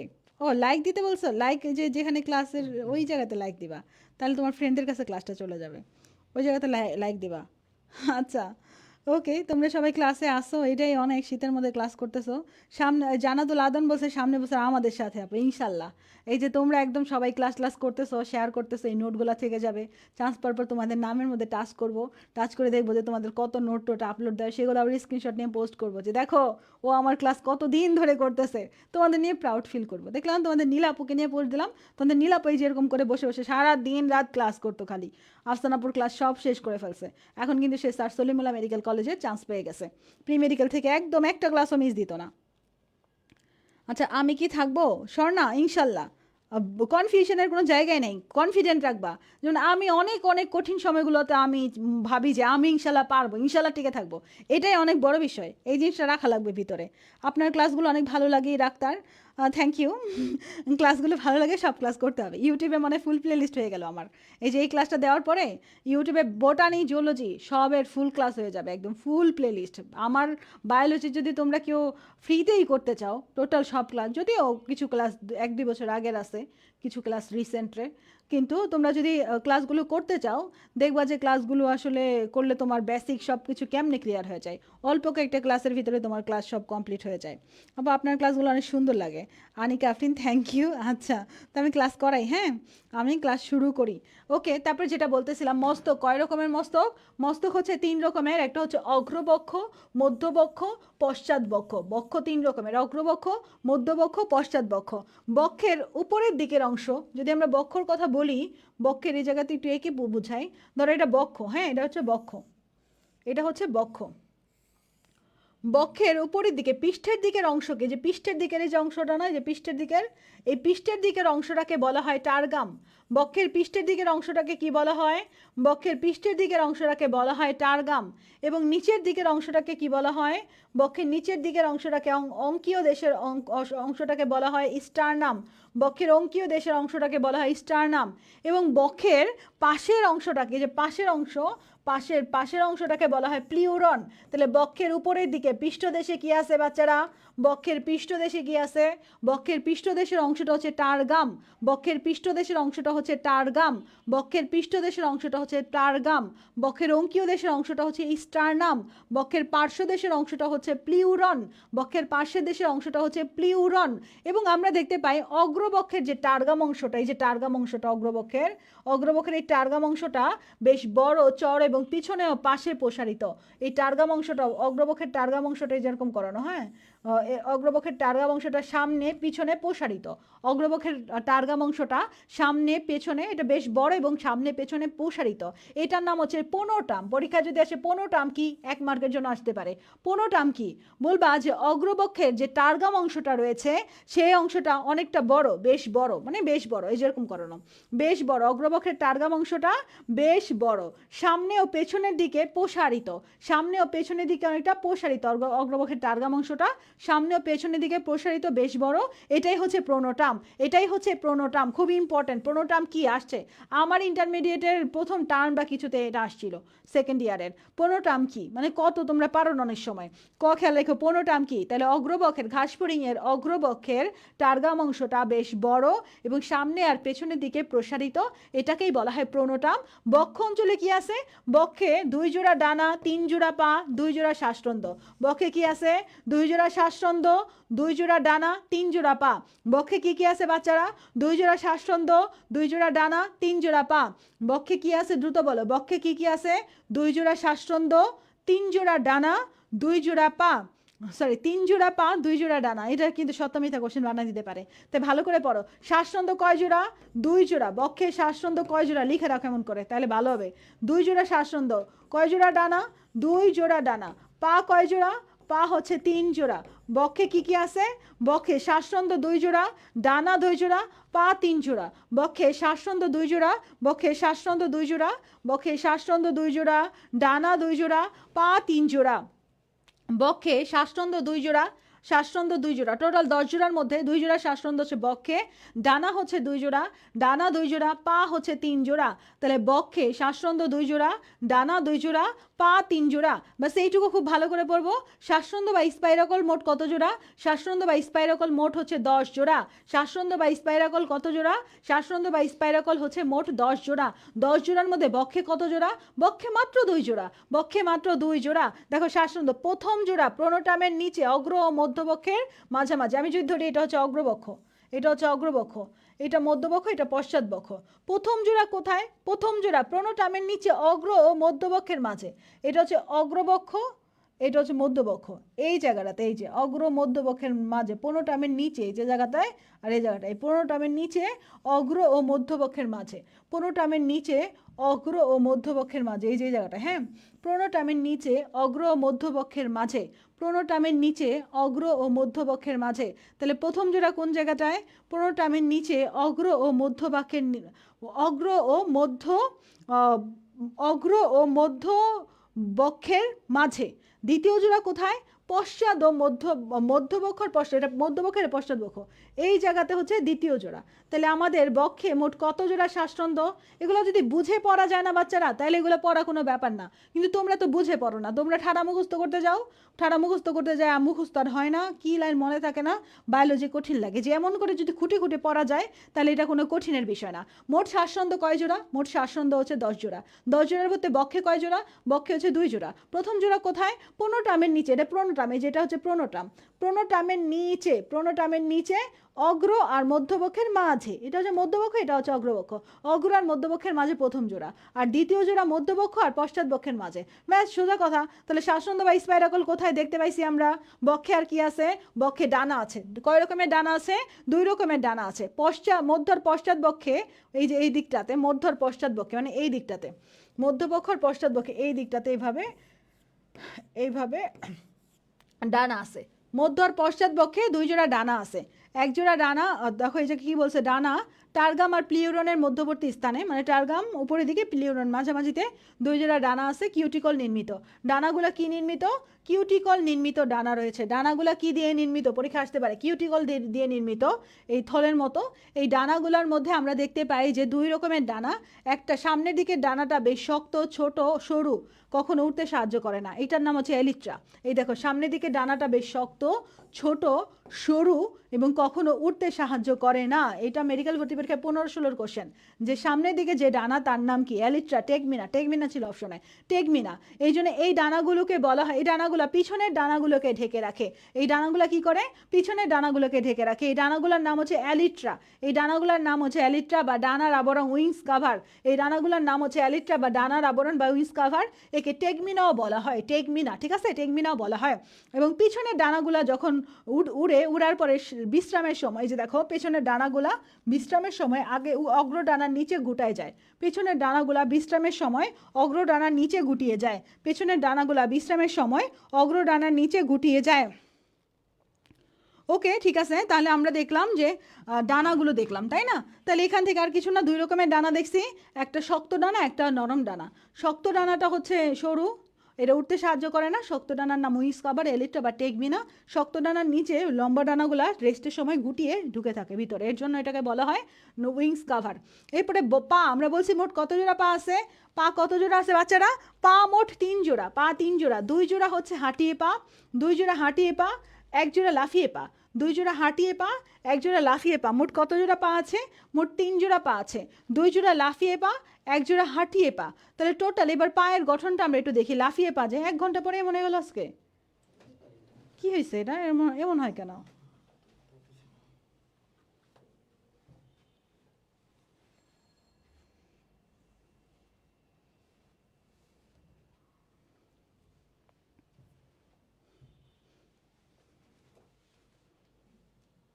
আচ্ছা, আমরা পায়ের গঠনটা দেখি। এটা লাফিয়ে পা, হ্যাঁ, 1 জোড়া লাফিয়ে পা না, এই 1 জোড়া লাফিয়ে পা একটু দেখি আমরা। লাফিয়ে পাটা কীরকম? লাফিয়ে পাটা একদম গোড়ার দিকে কি আছে দেখো, একদম গোড়ার দিকে 3 কোণাকার, এই যে এই 3 কোণাকার, এই জায়গাটার নাম হচ্ছে কক্সা। লাফিয়ে পারে এই গোড়ার দিকে 3 কোণাকার কি আছে? ত্রিকোণাকার কক্সা, ত্রিকোণাকার কক্সা। তারপরে এই যে ত্রিভুজাকার, এইদিকে হচ্ছে ত্রিভুজাকার, এই যে ত্রিভুজাকার, ত্রিকোণাকার, ত্রিভুজাকার কাছাকাছি, ত্রিভুজাকার টোকেন্টর, ত্রিকোণাকার কক্সা, ত্রিভুজাকার টোকেন্টর, ত্রিকোণাকার কক্সা, ত্রিভুজাকার টোকেন্টর। এবং লম্বা নলের মতো ফিমার, লম্বা নলের মতো কি আছে? লম্বা নলের মতো ফিমার। তারপরে কি আছে? তারপরে সামনের দিকে হচ্ছে টিবিয়া, সামনের দিকে টিবিয়া, সামনের দিকে টিবিয়া আছে, সর্বশেষে এই জায়গায় আছে টার্সাস, সর্বশেষে আছে টার্সাস, এবং একদম এই জায়গায় তিনটা নখের মতো, এই জায়গায় এই তিনটা নখের মতো হচ্ছে টার্সোমিয়ার, তিনটা নখের মতো টার্সোমিয়ার, এবং নখের দুটির মাঝখানে পালভিলাস থাকে, এই জায়গাতে একটা পালভিলাস নামক আসঞ্জন থাকে, পালভিলাস নামক আসঞ্জন থাকে। এরা লাফিয়ে লাফিয়ে চলে, সামনের ফিমারটা হচ্ছে মাংসল, অনেক বড় লম্বা গঠনের, লাফাইতে সাহায্য করে, তাই এদেরকে স্যালটোরিয়াস পা বা লাফিয়ে পা বলা হয়, স্যালটোরিয়াস পা বা লাফিয়ে পা বলা হয়। যারা লাফাইতে সাহায্য করে তাদেরকে স্যালটোরিয়াস পা বা লাফিয়ে পা বলা হয়। তাহলে আমরা কি কি পার্ট পড়লাম? পায়ের একদম ত্রিকোণাকার নামটা কি? ত্রিকোণাকার অংশটার নাম ত্রিকোণাকার কক্সা, শুরুর দিকে একদম ত্রিকোণাকার কক্সা।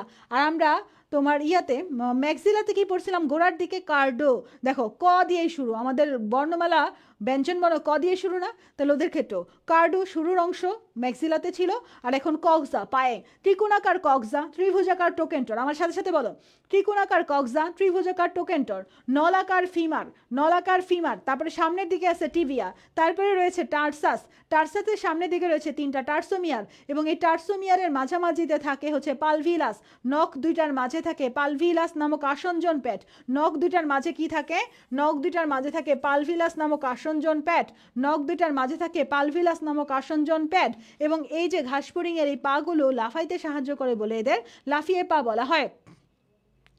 ঘাসফড়িংয়ের পাগুলো লাফাইতে সাহায্য করে বলে এদের লাফিয়ে পা বলা হয়। ওকে, আমরা অনেকক্ষণ তো বই পড়লাম, এবার একটু নোটে যাই না? অনেকক্ষণ বই পড়ছি, এবার একটু আমরা নোট পড়বো না? ভুলে গেছি নোট পড়ানোর কথা। চলো আমরা একটু দেখি ঘাসফড়িংয়ের মুখোপাঙ্গের কাজগুলো, দেখো কত সুন্দর করে দেওয়া আছে। ঘাসফড়িংয়ের মুখোপাঙ্গের কাজগুলো খুব সুন্দর করে দেওয়া আছে। ঘাসফড়িংয়ের মুখোপাঙ্গ, আচ্ছা, ঘাসফড়িংয়ের মুখোপাঙ্গর কাজগুলো খুব ভালো করে পড়বা। ঘাসফড়িংয়ের মুখোপাঙ্গের কাজ তোমাদের বাসার কাজ, এটা ভালো করে পড়বা। ম্যান্ডিবল, ম্যাক্সিলা, এগুলো সব ভালো করে পড়তে হবে। হ্যাঁ, এই জায়গাটা খুব ভালো করে পড়তে হবে, একদম প্রত্যেকটার কাজ কি করে না করে। ল্যাব্রাম, ম্যান্ডিবল, ম্যাক্সিলা, ল্যাবিয়াম বা অধুষ্ঠ, হাইপোফেরিং বা উপজিহ্বা, গঠন বৈশিষ্ট্যটা খুব ভালো করে পড়বা, কোনটার কাজ কি, হিউজ ইম্পর্টেন্ট, একদম 5 স্টার দিবা। কাজ কাজ কত স্টার বলো তো? কাজ হচ্ছে 5 স্টার, একদম সবগুলা কাজ খুব ভালো করে পড়ে ফেলতে হবে। এই নোটটা স্ক্রিনশট নিয়ে রাখবা, এটা ভালো করে পড়বা, আমি এটা পড়া দিছি একটু আগে। তারপরে আমরা বলছিলাম না মস্তকের বহিকঙ্কাল, মস্তকের বহিকঙ্কালের নাম কি? মস্তকের বহিকঙ্কালের নাম ছিল হচ্ছে হায়াট ক্যাপসুল বা এপিক্র্যানিয়াম, তাই না? সেখানে কি ছিল? অ্যান্টেনা, অ্যান্টেনা, মুখোপাঙ্গ, তারপরে ছিল হচ্ছে আর কি ছিল? অ্যান্টেনা, ওসেলাস, তারপরে ছিল, তারপরে কি ছিল? তারপরে ছিল আপুর সরলমুখ, সরলাক্ষী, মুখোপাঙ্গ, ওসেলাস, পুঞ্জাক্ষী ছিল। আচ্ছা যাই হোক, বহিকঙ্কালে কি কি ছিল? বহিকঙ্কাল, মস্তকের বহিকঙ্কালে ছিল ক্লাইপিয়াস। মস্তকের বহিকঙ্কালে কি ছিল বাচ্চারা? মস্তকের বহিকঙ্কালে ছিল ক্লাইপিয়াস, ভার্টেক্স, মনে আছে? ত্রিভুজাকার ভার্টেক্স, চার আয়তাকার ক্লাইপিয়াস, দুই পাশে জেনা, কপালের সামনে ফ্রন্স। মস্তকের বহিকঙ্কালের পাটগুলো কি দিয়ে মনে রাখছিলাম? মনে করো, কাকা ভাজে ফ্রাই, মনে আছে? মস্তকের বহিকঙ্কালের পাটগুলো মনে রাখছিলাম কাকা ভাজে ফ্রাই দিয়ে, কাকা ভাজে ফ্রাই। আর অ্যান্টেনা, অ্যান্টেনাতে অ্যান্টেনার গোড়ার দিকের অংশকে কি বলছিলাম?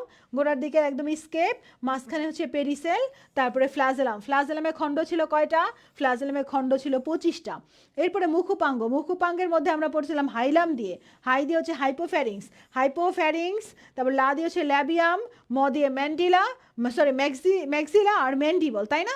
লা দিয়ে ছিল ল্যাব্রাম, লেবিয়াম, 5টা নাম মনে আছে কিনা তোমাদের? ম্যাক্সিলার গোড়ার দিকে কি ছিল বাচ্চারা?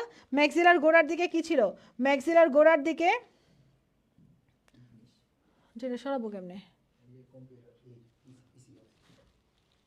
এটা? এটা ও, এর নাম এই জায়গাতে থাকো। আচ্ছা ঠিক আছে, আচ্ছা যেটা বলতেছিলাম, যাই হোক, এই জায়গায় দেখো আমাদের ম্যাক্সিলার গোড়ার দিকের অংশটার নাম কি ছিল? ম্যাক্সিলার গোড়ার দিকের অংশটার নাম ছিল কার্ডো, তারপর ছিল স্টাইপস, তারপর নখের মতো ল্যাসেনিয়া, নল দিয়ে পড়াইছিলাম, তারপর ঢাকনার মতো গেলিয়া, মনে আছে না? পায়ের অংশগুলো কি? কক্সা, টোকেন্টর, ত্রিকোণাকার কক্সা, ত্রিভুজাকার টোকেন্টর, নলাকার ফিমার, তারপর টিবিয়া, তারপর টার্সাস, তারপরে 3টা টার্সোমিয়ার, এবং নখ দুইটার মাঝখানে আছে হচ্ছে প্যাড, আসঞ্জন প্যাড ছিল একটা, পেরিসে কি হ্যাঁ আসঞ্জন প্যাডই তো পড়লাম। ওকে, তারপরে এরপরে আমরা চলে যাই আবার আগের জায়গাতে, এটা পরে আসতেছি, ঠিক আছে? তাহলে এগুলো পড়লাম না, এটুকুই যে দেখছো এখানে আমরা দেখছি যে পালভিলাস নামক আসঞ্জন প্যাড ছিল। তাহলে সবগুলো একটু রিভিশন করলাম আর কি, নোটগুলো একটু দেখো, এখান থেকে আমাদের আর কিছু লাগবে না। ওকে, এবার আমরা উদরে চলে যাব। উদরে টোটাল খণ্ডের সংখ্যা কয়টা? উদরের টোটাল খণ্ডের সংখ্যা উদরের টোটাল খণ্ডের সংখ্যা হচ্ছে 11টা। উদরের টোটাল খণ্ডের সংখ্যা 11টা। আমরা বলছিলাম যে শ্বাসরন্ধ্র বা স্পাইরাকল 10 জোড়া, 10 জোড়ার মধ্যে 2 জোড়া বক্ষে, 8 জোড়া উদরে, 2 জোড়া বক্ষে, 8 জোড়া উদরে। তবে এই 10 জোড়া শ্বাসরন্ধ্রর 10 জোড়া শ্বাসরন্ধ্রের মধ্যে প্রথম 4 জোড়াকে বলা হয় প্রশ্বাসী, প্রথম 4 জোড়াকে বলা হয় প্রশ্বাসী, বাকি 6 জোড়াকে বলা হয় নিঃশ্বাসী। প্রথম 4 জোড়াকে বলা হয় প্রশ্বাসী, বাকি 6 জোড়াকে বলা হয় নিঃশ্বাসী। আচ্ছা, তোমাদের কি বক্ষের কথা মনে আছে? মনে করে দেখো তো। বক্ষের উপরের দিকে কি ছিল? টার্গাম। বক্ষের উপরের দিকে কি ছিল? টার্গাম। নিচের দিকে কি ছিল? স্টার্নাম। বক্ষের পৃষ্ঠদেশে টার্গাম, অঙ্কীয় দেশে স্টার্নাম। এবং মাঝেতে কি ছিল বাচ্চারা? বক্ষের মাঝে কি ছিল? বক্ষের মাঝে ছিল প্লিউরন। বক্ষের মাঝে ছিল প্লিউরন, পাশে ছিল প্লিউরন, তাই না? প্লিউরন ছিল বক্ষের পাশে। কিন্তু উদরের ক্ষেত্রে কি হবে জানো? উদরের ক্ষেত্রে না এই প্লিউরনটা থাকবে না। উদরের ক্ষেত্রে এই যেখানে যে প্লিউরন আছে, উদরের ক্ষেত্রে এই প্লিউরনটা না থাকবে না। উদরের ক্ষেত্রে এই প্লিউরনটা কি হবে না? আচ্ছা, কি করলাম? ওকে, উদরের ক্ষেত্রে এখানে যে প্লিউরনটা আছে না, উদরের ক্ষেত্রে প্লিউরনটা থাকে না। উদরের ক্ষেত্রে প্লিউরনটা না থেকে উদরের এখানে ছোট ছোট ছিদ্র থাকবে, ছোট ছোট 4 জোড়া 8 জোড়া কি থাকবে? 8, 1 2 3 4 5 6 7 8, 8 জোড়া স্পাইরাকল বা শ্বাসরন্ধ্র থাকবে। উদরে প্লিউরন থাকে না, উদরে 8 জোড়া স্পাইরাকল বা শ্বাসরন্ধ্র থাকে। 1 জোড়া, 2 জোড়া, 3 জোড়া, 4 জোড়া, 5 জোড়া, 6 জোড়া, 7 জোড়া, 8 জোড়া। উদরে 8 জোড়া স্পাইরাকল থাকে। তাহলে বক্ষে স্পাইরাকল কত জোড়া? বক্ষে স্পাইরাকল 2 জোড়া। উদরে স্পাইরাকল কত জোড়া? 8 জোড়া। বক্ষে কয়টা অংশ? অগ্রবক্ষ, মধ্যবক্ষ, পশ্চাৎ বক্ষ, 3টা অংশ। আর উদরে কয়টা খণ্ড? উদরে 11টা খণ্ড। বক্ষের পাশে কি থাকে? বক্ষের পাশে প্লিউরন থাকে, তাই না? উপরের দিকে থাকে টার্গাম, নিচের দিকে স্টার্নাম, মানে পৃষ্ঠদেশে টার্গাম, অঙ্কীয় দেশে স্টার্নাম, আর পাশে থাকে প্লিউরন বক্ষে। কিন্তু উদরের ক্ষেত্রে প্লিউরন থাকে না। উদরের ক্ষেত্রে বক্ষে প্লিউরন থাকে না, এটা ভালো করে মনে রাখো। উদরের ক্ষেত্রে প্লিউরন থাকে না। উদরের ক্ষেত্রে স্টার্নাম আর হচ্ছে টার্গাম থাকে। স্টার্নাম আর টার্গাম থাকে উদরের ক্ষেত্রে, কিন্তু কোনো প্লিউরন থাকে না। উদরের ক্ষেত্রে স্টার্নাম আর টার্গাম থাকে, কিন্তু কোনো প্লিউরন থাকে না। খুবই ইম্পর্টেন্ট কথা।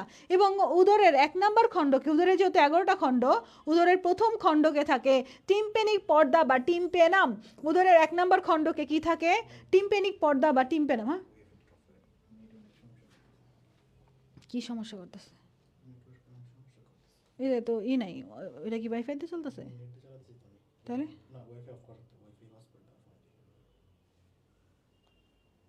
এটা কি ওয়াইফাই দিয়ে চলতেছে ক্লাস? তাহলে আমার ফোন কি দিয়ে চলতেছে? ও আচ্ছা, ঠিক আছে। তাহলে যেটা বলতেছিলাম যে আমাদের টিম্পেনাম বা টিম্পেনাম কত নম্বর খণ্ডকে থাকে? প্রথম খণ্ডকে থাকে টিম্পেনাম। প্রথম খণ্ডকে থাকে টিম্পেনাম। প্রথম খণ্ডকে টিম্পেনাম। শ্বাসরন্ধ্র কত জোড়া থাকে উদরে? 8 জোড়া। 1 থেকে 8 নম্বর খণ্ড পর্যন্ত মোট 8 জোড়া শ্বাসরন্ধ্র থাকে হচ্ছে উদরে। দেখাইলাম না একটু আগে? 1 নম্বর খণ্ড থেকে 8 নম্বর খণ্ড পর্যন্ত শ্বাসরন্ধ্র থাকে। 1 নম্বর খণ্ড থেকে কি প্রবলেম? বুঝতেছো না ক্লাস? মানে উঠানামা করতেছে ক্লাস? আচ্ছা, এই রুমে কি ওয়াইফাই সেট করা যায় না কোনোভাবে? বাইরের রুমে তো পায়। তাহলে স্মার্ট বোর্ড কি বাইরে নিয়ে গেলে ভালো হয় ওয়াইফাইয়ের জন্য?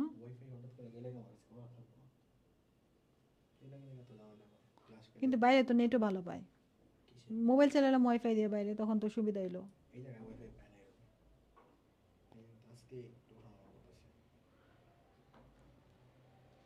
এখন কি ঠিক আছে?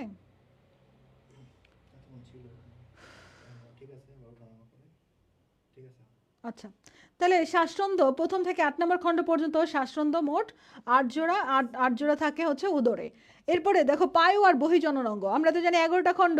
11টা খণ্ডের মধ্যে 9 আর 10 নম্বর খণ্ডটা একীভূত হয়ে যায়, বুঝছো? 9 আর 10 নম্বর খণ্ডটা কি হয়? উভয় ক্ষেত্রে দেখো নবম আর দশম খণ্ড, আমরা টোটাল 11টা খণ্ড পড়লাম না বক্ষে? তার মধ্যে 9 আর দশম খণ্ডকে টার্গামগুলো একীভূত হয়ে যায়, মানে উপরের দিকে টার্গামগুলো একীভূত হয়ে যায়। এবং 11 নম্বর খণ্ডকের টার্গামটা, 11 নম্বর খণ্ডকের টার্গামটা 9 আর 10 নম্বর খণ্ডকের, মানে উপরের দিকের টার্গাম অংশ তো উপরের দিকে থাকে। 9 আর 10 নম্বরের যে টার্গাম অংশ, এটা মিলে যায়, একীভূত হয়ে যায়। একীভূত হয়ে যায়। আর পুরুষের ক্ষেত্রে 11 নম্বর টার্গামটা, পুরুষের ক্ষেত্রে 11 নম্বর টার্গামটা পায়ের উপরে এরকম একটা সুপ্রা অ্যানাল প্লেট তৈরি করে। পায়ের উপরে, পুরুষের পায়ের উপরে, দেখো পায়ের উপরে একটা সুপ্রা অ্যানাল প্লেট তৈরি হয়। পুরুষের ক্ষেত্রে 11 নম্বর খণ্ডকে কি হয়? পুরুষের ক্ষেত্রে 11 নম্বর খণ্ডকে পায়ের উপরে সুপ্রা অ্যানাল প্লেট তৈরি হয়, সুপ্রা অ্যানাল প্লেট তৈরি হয়। পুরুষের ক্ষেত্রে 10 নম্বর খণ্ডকের পেছনের দিকে দুইটা অ্যানাল সার্কি থাকে, এটা পুরুষের জননঙ্গ, অ্যানাল সার্কি মানে অ্যানাস মানে হচ্ছে পায়ু, পায়ুর আশেপাশে অ্যানাল সার্কি থাকে দুইটা। তাহলে পুরুষের ক্ষেত্রে 9 আর 10 নম্বর খণ্ডটা কি হয়? 9 আর 10 নম্বর খণ্ডটা একীভূত হয়ে যায় এবং এই দিকে দুইটা অ্যানাল সার্কি থাকে। 10 নম্বর খণ্ডকের পেছনের দিকে অ্যানাল সার্কি থাকে আর 11 নম্বর খণ্ডকটা পায়ের উপরে কাভারের মতো কাজ করে, পায়ের উপরে আবরণের মতো কাজ করে, সুপ্রা অ্যানাল প্লেট তৈরি করে, পায়ের উপরে সুপ্রা অ্যানাল প্লেট তৈরি করে। তাহলে 9 10 9 10 11, দেখো 8 নাম্বার পর্যন্ত কি ছিল? 1 থেকে 8 পর্যন্ত কি ছিল? শ্বাসরন্ধ্র। 1 থেকে 8 নাম্বার পর্যন্ত ছিল হচ্ছে শ্বাসরন্ধ্র। বলতেছি আমার সাথে বলো, শ্বাসরন্ধ্র কোন জায়গায় থাকে?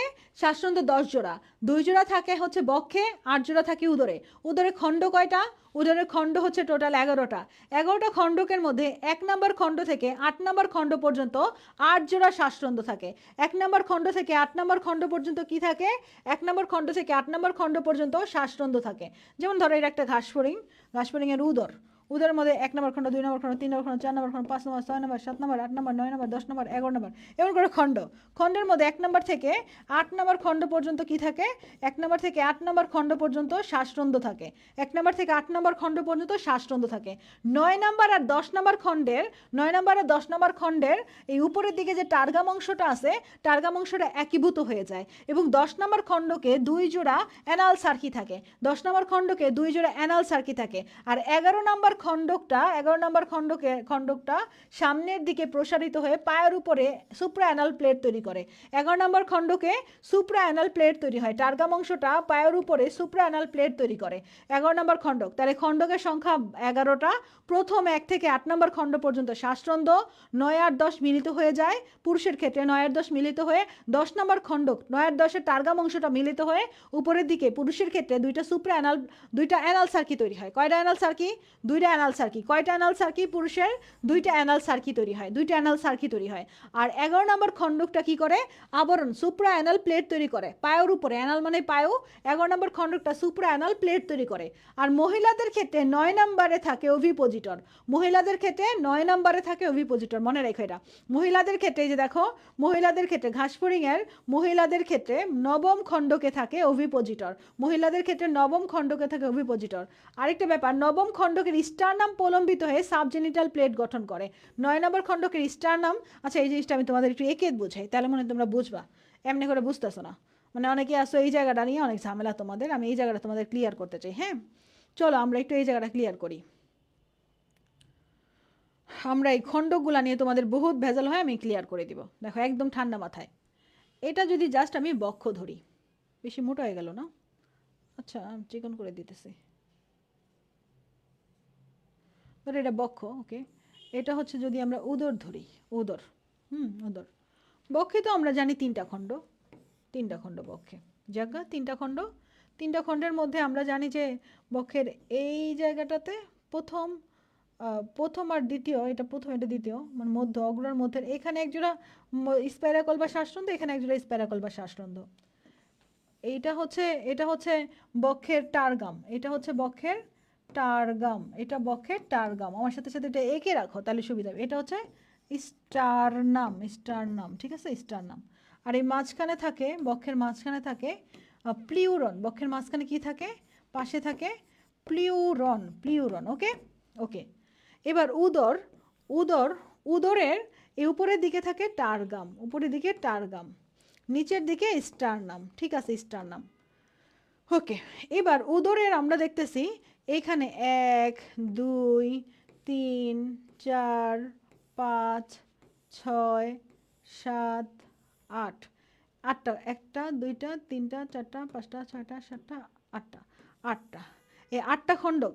এই উদরের ক্ষেত্রে মাঝখানে প্লিউরনটা থাকে না, হ্যাঁ, উদরের ক্ষেত্রে বক্ষে প্লিউরন আছে পাশে এই জায়গাতে, বক্ষে প্লিউরন আছে কিন্তু উদরে প্লিউরন থাকে না। উদরে এই 8টা খণ্ডকে 1 নম্বর খণ্ডক থেকে, উদরের 1 নম্বর খণ্ডক থেকে 8 নম্বর খণ্ডক পর্যন্ত, উদরের 1 নম্বর খণ্ডক থেকে 8 নম্বর খণ্ডক পর্যন্ত কি থাকে? 8 জোড়া শ্বাসরন্ধ্র বা স্পাইরাকল থাকে। উদরের 1 নম্বর থেকে 8 নম্বর খণ্ডক পর্যন্ত কি থাকে? 8 জোড়া শ্বাসরন্ধ্র বা স্পাইরাকল থাকে। ওকে, এরপর নবম খণ্ডক আর দশম খণ্ডক, পুরুষের ক্ষেত্রে যে নবম খণ্ডক আর দশম খণ্ডক, নবম আর দশম খণ্ডকের এই জায়গাতে তোমার এই জায়গা একীভূত হয়ে যায়, এই টার্গাম অংশটা, নবম আর দশম খণ্ডকের টার্গাম অংশটা কি হয়? নবম আর দশম খণ্ডকের টার্গাম অংশটা কি হয়? নবম আর দশম খণ্ডকের টার্গাম অংশটা একীভূত হয়ে যায় এবং পুরুষের ক্ষেত্রে এখানে দুইটা অ্যানাল সার্কি তৈরি হয়। এটা এঁকে রাখো খুব ভালো করে, দরকার এই কথাটা কেটে কেটে শুনবা পরে, বুঝছো? একদম অ্যানাল সার্কি, হ্যাঁ, 9 আর 10 একীভূত হয়ে গিয়ে 10-এর এইদিকে অ্যানাল সার্কি তৈরি হয় পুরুষের ক্ষেত্রে। পুরুষের ক্ষেত্রে অ্যানাল সার্কি, পুরুষের ক্ষেত্রে অ্যানাল সার্কি, পুরুষের ক্ষেত্রে সার্কি তৈরি হয়, অ্যানাল সার্কি কয়টা? 10 নম্বর খণ্ডকে অ্যানাল সার্কি তৈরি করা হয়। আর মহিলাদের ক্ষেত্রে এই 9 নম্বরে, মহিলাদের ক্ষেত্রে 9-এ ওভিপোজিটর, মহিলাদের ক্ষেত্রে ওভিপোজিটর, মহিলাদের ক্ষেত্রে 9 অভিপোজিটর, মহিলাদের ক্ষেত্রে 9 অভিপোজিটর। আর পুরুষের ক্ষেত্রে 10-এ, পুরুষের ক্ষেত্রে 10, 9, 10, 10-এর পরে আর কি অ্যানাল সার্কি। আর পুরুষের ক্ষেত্রে এই 11 নম্বর যে খণ্ডকটা আছে না, এই যে 11 নম্বর খণ্ডক, 11 নম্বর খণ্ডকের টার্গামটা পায়ের উপরে সুপ্রা অ্যানাল প্লেট তৈরি করে। 11 নম্বর পুরুষের ক্ষেত্রে 11 নম্বরটা কি করে? পায়ের উপরে সুপ্রা অ্যানাল প্লেট তৈরি করে, পায়ের উপরে সুপ্রা অ্যানাল প্লেট তৈরি করে। আর এই জায়গাতে নিচের দিকে স্টার্নাম অংশটা আছে না, স্টার্নাম, 9-এর স্টার্নাম অংশ, 9-এর স্টার্নাম অংশটা এই জায়গাতে সাবজেনিটাল প্লেট তৈরি করে,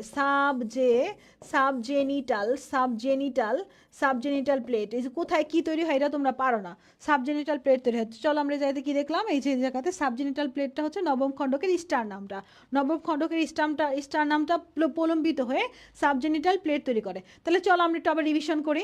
আমাদের টোটাল হচ্ছে বক্ষ আর উদর, বক্ষের 3টা অংশ, অগ্রবক্ষ, মধ্যবক্ষ, পশ্চাৎবক্ষ। অগ্রবক্ষ আর মধ্যবক্ষের মাঝখানে থাকে একজোড়া শ্বাসরন্ধ্র, পশ্চাৎ আর মধ্যবক্ষের মাঝখানে থাকে একজোড়া শ্বাসরন্ধ্র, 2 জোড়া শ্বাসরন্ধ্র। অগ্রবক্ষের উপরের পার্টটাকে, পৃষ্ঠদেশটাকে বলা হয় টার্গাম, অঙ্কীয় দেশটাকে বলা হয় স্টার্নাম, এবং পাশে থাকে প্লিউরন। এই পৃষ্ঠদেশের যে টার্গাম অংশটা আছে, এই টার্গাম অংশটা সামনের দিকে, টার্গাম অংশের প্রথম যে অংশটা আছে সামনের দিকে চওড়া হয়ে যায় বেশি, সামনে পেছনে প্রসারিত হয়ে যায়, এটাকে বলা হয় প্রোনোটাম, এটুকু মনে রাখো। এরপর আমরা চলে যাচ্ছি উদরে। উদরে টোটাল 11টা খণ্ড। উদরে টোটাল কয়টা খণ্ড? উদরে টোটাল 11টা খণ্ড। 11টা খণ্ডকের 1 থেকে 8 নম্বর খণ্ডক পর্যন্ত, 1 থেকে 8 নম্বর খণ্ডক পর্যন্ত 8 জোড়া শ্বাসরন্ধ্র বা স্পাইরাকল থাকে উদরে। উদরের ক্ষেত্রে টার্গাম আছে, স্টার্নাম আছে, কিন্তু প্লিউরন থাকে না, উদরের ক্ষেত্রে প্লিউরন থাকে না। এরপরে যে ব্যাপারটা, এরপর নবম আর দশম যে খণ্ডক, এই নবম আর দশম খণ্ডকটা একীভূত হয়ে যায়। নবম আর দশম খণ্ডকটা পুরুষের ক্ষেত্রে একীভূত হয়ে দশম খণ্ডক থেকে পুরুষের ক্ষেত্রে সার্কি বের হয়, অ্যানাল সার্কি, পুরুষের জননাঙ্গ অ্যানাল সার্কি বের হয় এক জোড়া অ্যানাল সার্কি। মহিলাদের ক্ষেত্রে নবম খণ্ডকে ওভিপোজিটর থাকে, মহিলাদের ক্ষেত্রে নবম খণ্ডকে ওভিপোজিটর থাকে। এবং 11তম যে খণ্ডকটা, 11 খণ্ডকটা তোমার পায়ের উপরে সুপ্রা অ্যানাল প্লেট তৈরি করে। 11 নম্বর খণ্ডকটার টার্গাম অংশটা প্রসারিত হয়ে পায়ের উপরে সুপ্রা অ্যানাল প্লেট তৈরি করে। এবং 9 নম্বর খণ্ডকের এই স্টার্নাম অংশ, নিচের দিকের অংশ, 9 নম্বর খণ্ডকের স্টার্নাম অংশ নিচের দিকের অংশটা, এটা প্রলম্বিত হয়ে সাবজেনিটাল প্লেট তৈরি করে। তাহলে supra anal plate, subgenital plate, ovipositor, anal cerci কোথায় কোথায় থাকে? ক্লিয়ার সবাই? আমার সাথে সাথে বলো, সুপ্রা অ্যানাল প্লেট কত নম্বর খণ্ডক? সুপ্রা অ্যানাল প্লেট তৈরি করে 11 নম্বর খণ্ডক। অভিপোজিটর মহিলাদের ক্ষেত্রে কত নম্বর খণ্ডক? টার্গাম, এটা হচ্ছে 9 নম্বর খণ্ডকে টার্গামে অভিপোজিটর। তারপর অ্যানাল সার্কি কত নম্বর খণ্ডকে? 10 নম্বর খণ্ডকে অ্যানাল সার্কি। সুপ্রা অ্যানাল প্লেট কত নম্বরে? সুপ্রা অ্যানাল প্লেট 10 নম্বরে, 11 নম্বরে। সাবজেনিটাল প্লেট কত নম্বরে? সাবজেনিটাল প্লেট হচ্ছে 9 নম্বরে। সাবজেনিটাল প্লেট 9 নম্বরের কোথায়? টার্গামে না স্টার্নামে? সাবজেনিটাল প্লেট 9 নম্বরের স্টার্নামে, নিচের দিকে। এই জিনিসটা মুখস্থ করতে করতে জানটা বাইরে হয়ে যাবে, কিন্তু এটা যদি দেখো ভালো করে, এইটুকু জিনিস সিস্টেম দেখো, এই সিস্টেমটা যে আমি করবো এটা আমি জানতাম না, সত্যি কথা। কালকে আমাকে একটা মেয়ে মেসেজ দিছে যে আপু আপনার ক্লাসে সব কিছু অনেক ক্লিয়ারলি অনেক ভালো করে বুঝি। তো আমি তারে বললাম যে আমি ক্লাসে ঢুকার আগেও জানি না যে আমার ক্লাস কীরকম হবে। সত্যি কথা, আমি ক্লাসে ঢোকার আগে কখনোই জানি না যে আমার আজকের ক্লাসটা আসলে কীরকম হবে। আশা রাখি ভালো হবে, কিন্তু কীরকম লেভেলের ভালো হবে বা আমি আসলে কতটুকু তোমাদের বোধগম্য করাইতে পারবো এটা আমি শিওর জানি না।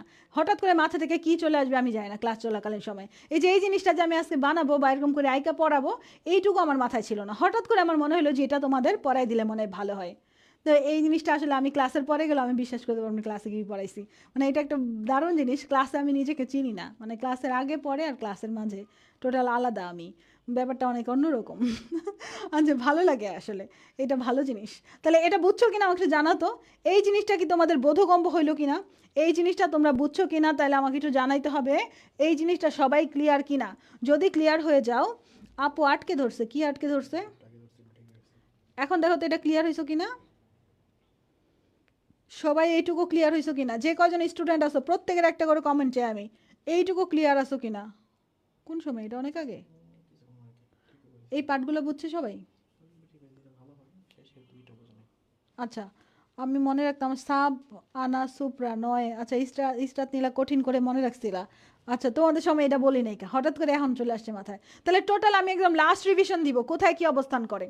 তবে নেক্সট দিন আবার তোমার হচ্ছে পুরুষ সঙ্গ তোমার জনি আর একটা কি যেন আছে, ওটা কত নম্বর খণ্ডকে বলবো না, এখন আপাতত এইটুকু বোঝাই। হ্যাঁ, দেখো আমাদের বক্ষ আর উদর, বক্ষতে কয়টা পার্ট? 3টা পার্ট, অগ্রবক্ষ, মধ্যবক্ষ, পশ্চাৎবক্ষ। উদরে কয়টা খণ্ড? 11টা খণ্ড, ব্যাস। বক্ষতে উপরের দিকে পৃষ্ঠদেশে থাকে টারগাম আর নিচের দিকে থাকে স্টারনাম, পাশের দিকে থাকে প্লিউরন, পাশের দিকে থাকে প্লিউরন। ওকে, উদরের ক্ষেত্রে উপর দিকে থাকে টারগাম, পৃষ্ঠদেশে নিচের দিকে থাকে স্টারনাম, কিন্তু উদরে প্লিউরন থাকে না। ওকে, শ্বাসরন্ধ্র কত জোড়া?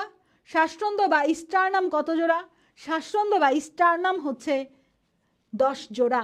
10 জোড়ার মধ্যে 2 জোড়া থাকে বক্ষে, অগ্রবক্ষ আর মধ্যবক্ষের মাঝখানে 1 জোড়া, মধ্যবক্ষ আর পশ্চাৎবক্ষের মাঝখানে 1 জোড়া। শ্বাসরন্ধ্র বা স্পাইরাকল শেষ 2 জোড়া, বাকি আছে 8 জোড়া। উদরের যে 11টা খণ্ড, 11টা খণ্ডের 1 নম্বর থেকে 8 নম্বর খণ্ড পর্যন্ত উদরে মোট 8 জোড়া শ্বাসরন্ধ্র থাকে, 8 জোড়া 1 নম্বর থেকে 8 নম্বর পর্যন্ত। এবার আসি আমরা 9 নম্বর আর 10 নম্বর খণ্ডকটা।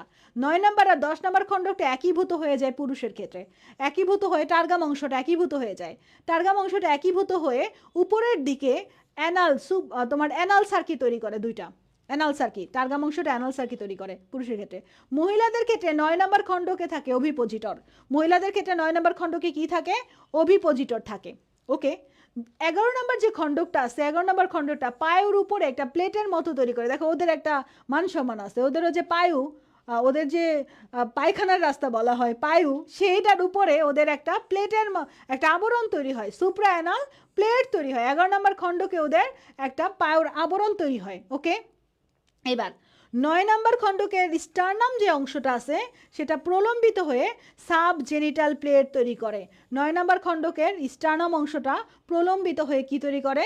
সাব জেনিটাল প্লেট তৈরি করে। তাহলে কোথায় কি আছে, এটা কি আর কোনো ঝামেলা লাগবে? আজকের ক্লাসের পরে কেউ কি বলবা আর যে আপু এরা মনে রাখতে পারে না, মুখস্থই থাকে না, আমারই থাকে না। অভিপোজিটর কি 9 নম্বরে? 9 নম্বর, তাহলে 10 নম্বরে কি? তাহলে 10 নম্বরে কি অ্যানালসার কি? তাহলে কত নম্বরে অ্যানালসার কি? 10 নম্বরের স্টারনাম, অ্যানালসার কি 10 নম্বরের টার্গাম অংশ, বুঝছো? তাহলে সাবজেনিটাল প্লেট কোথায়? সাবজেনিটাল প্লেট 9 নম্বরে, কোথায়?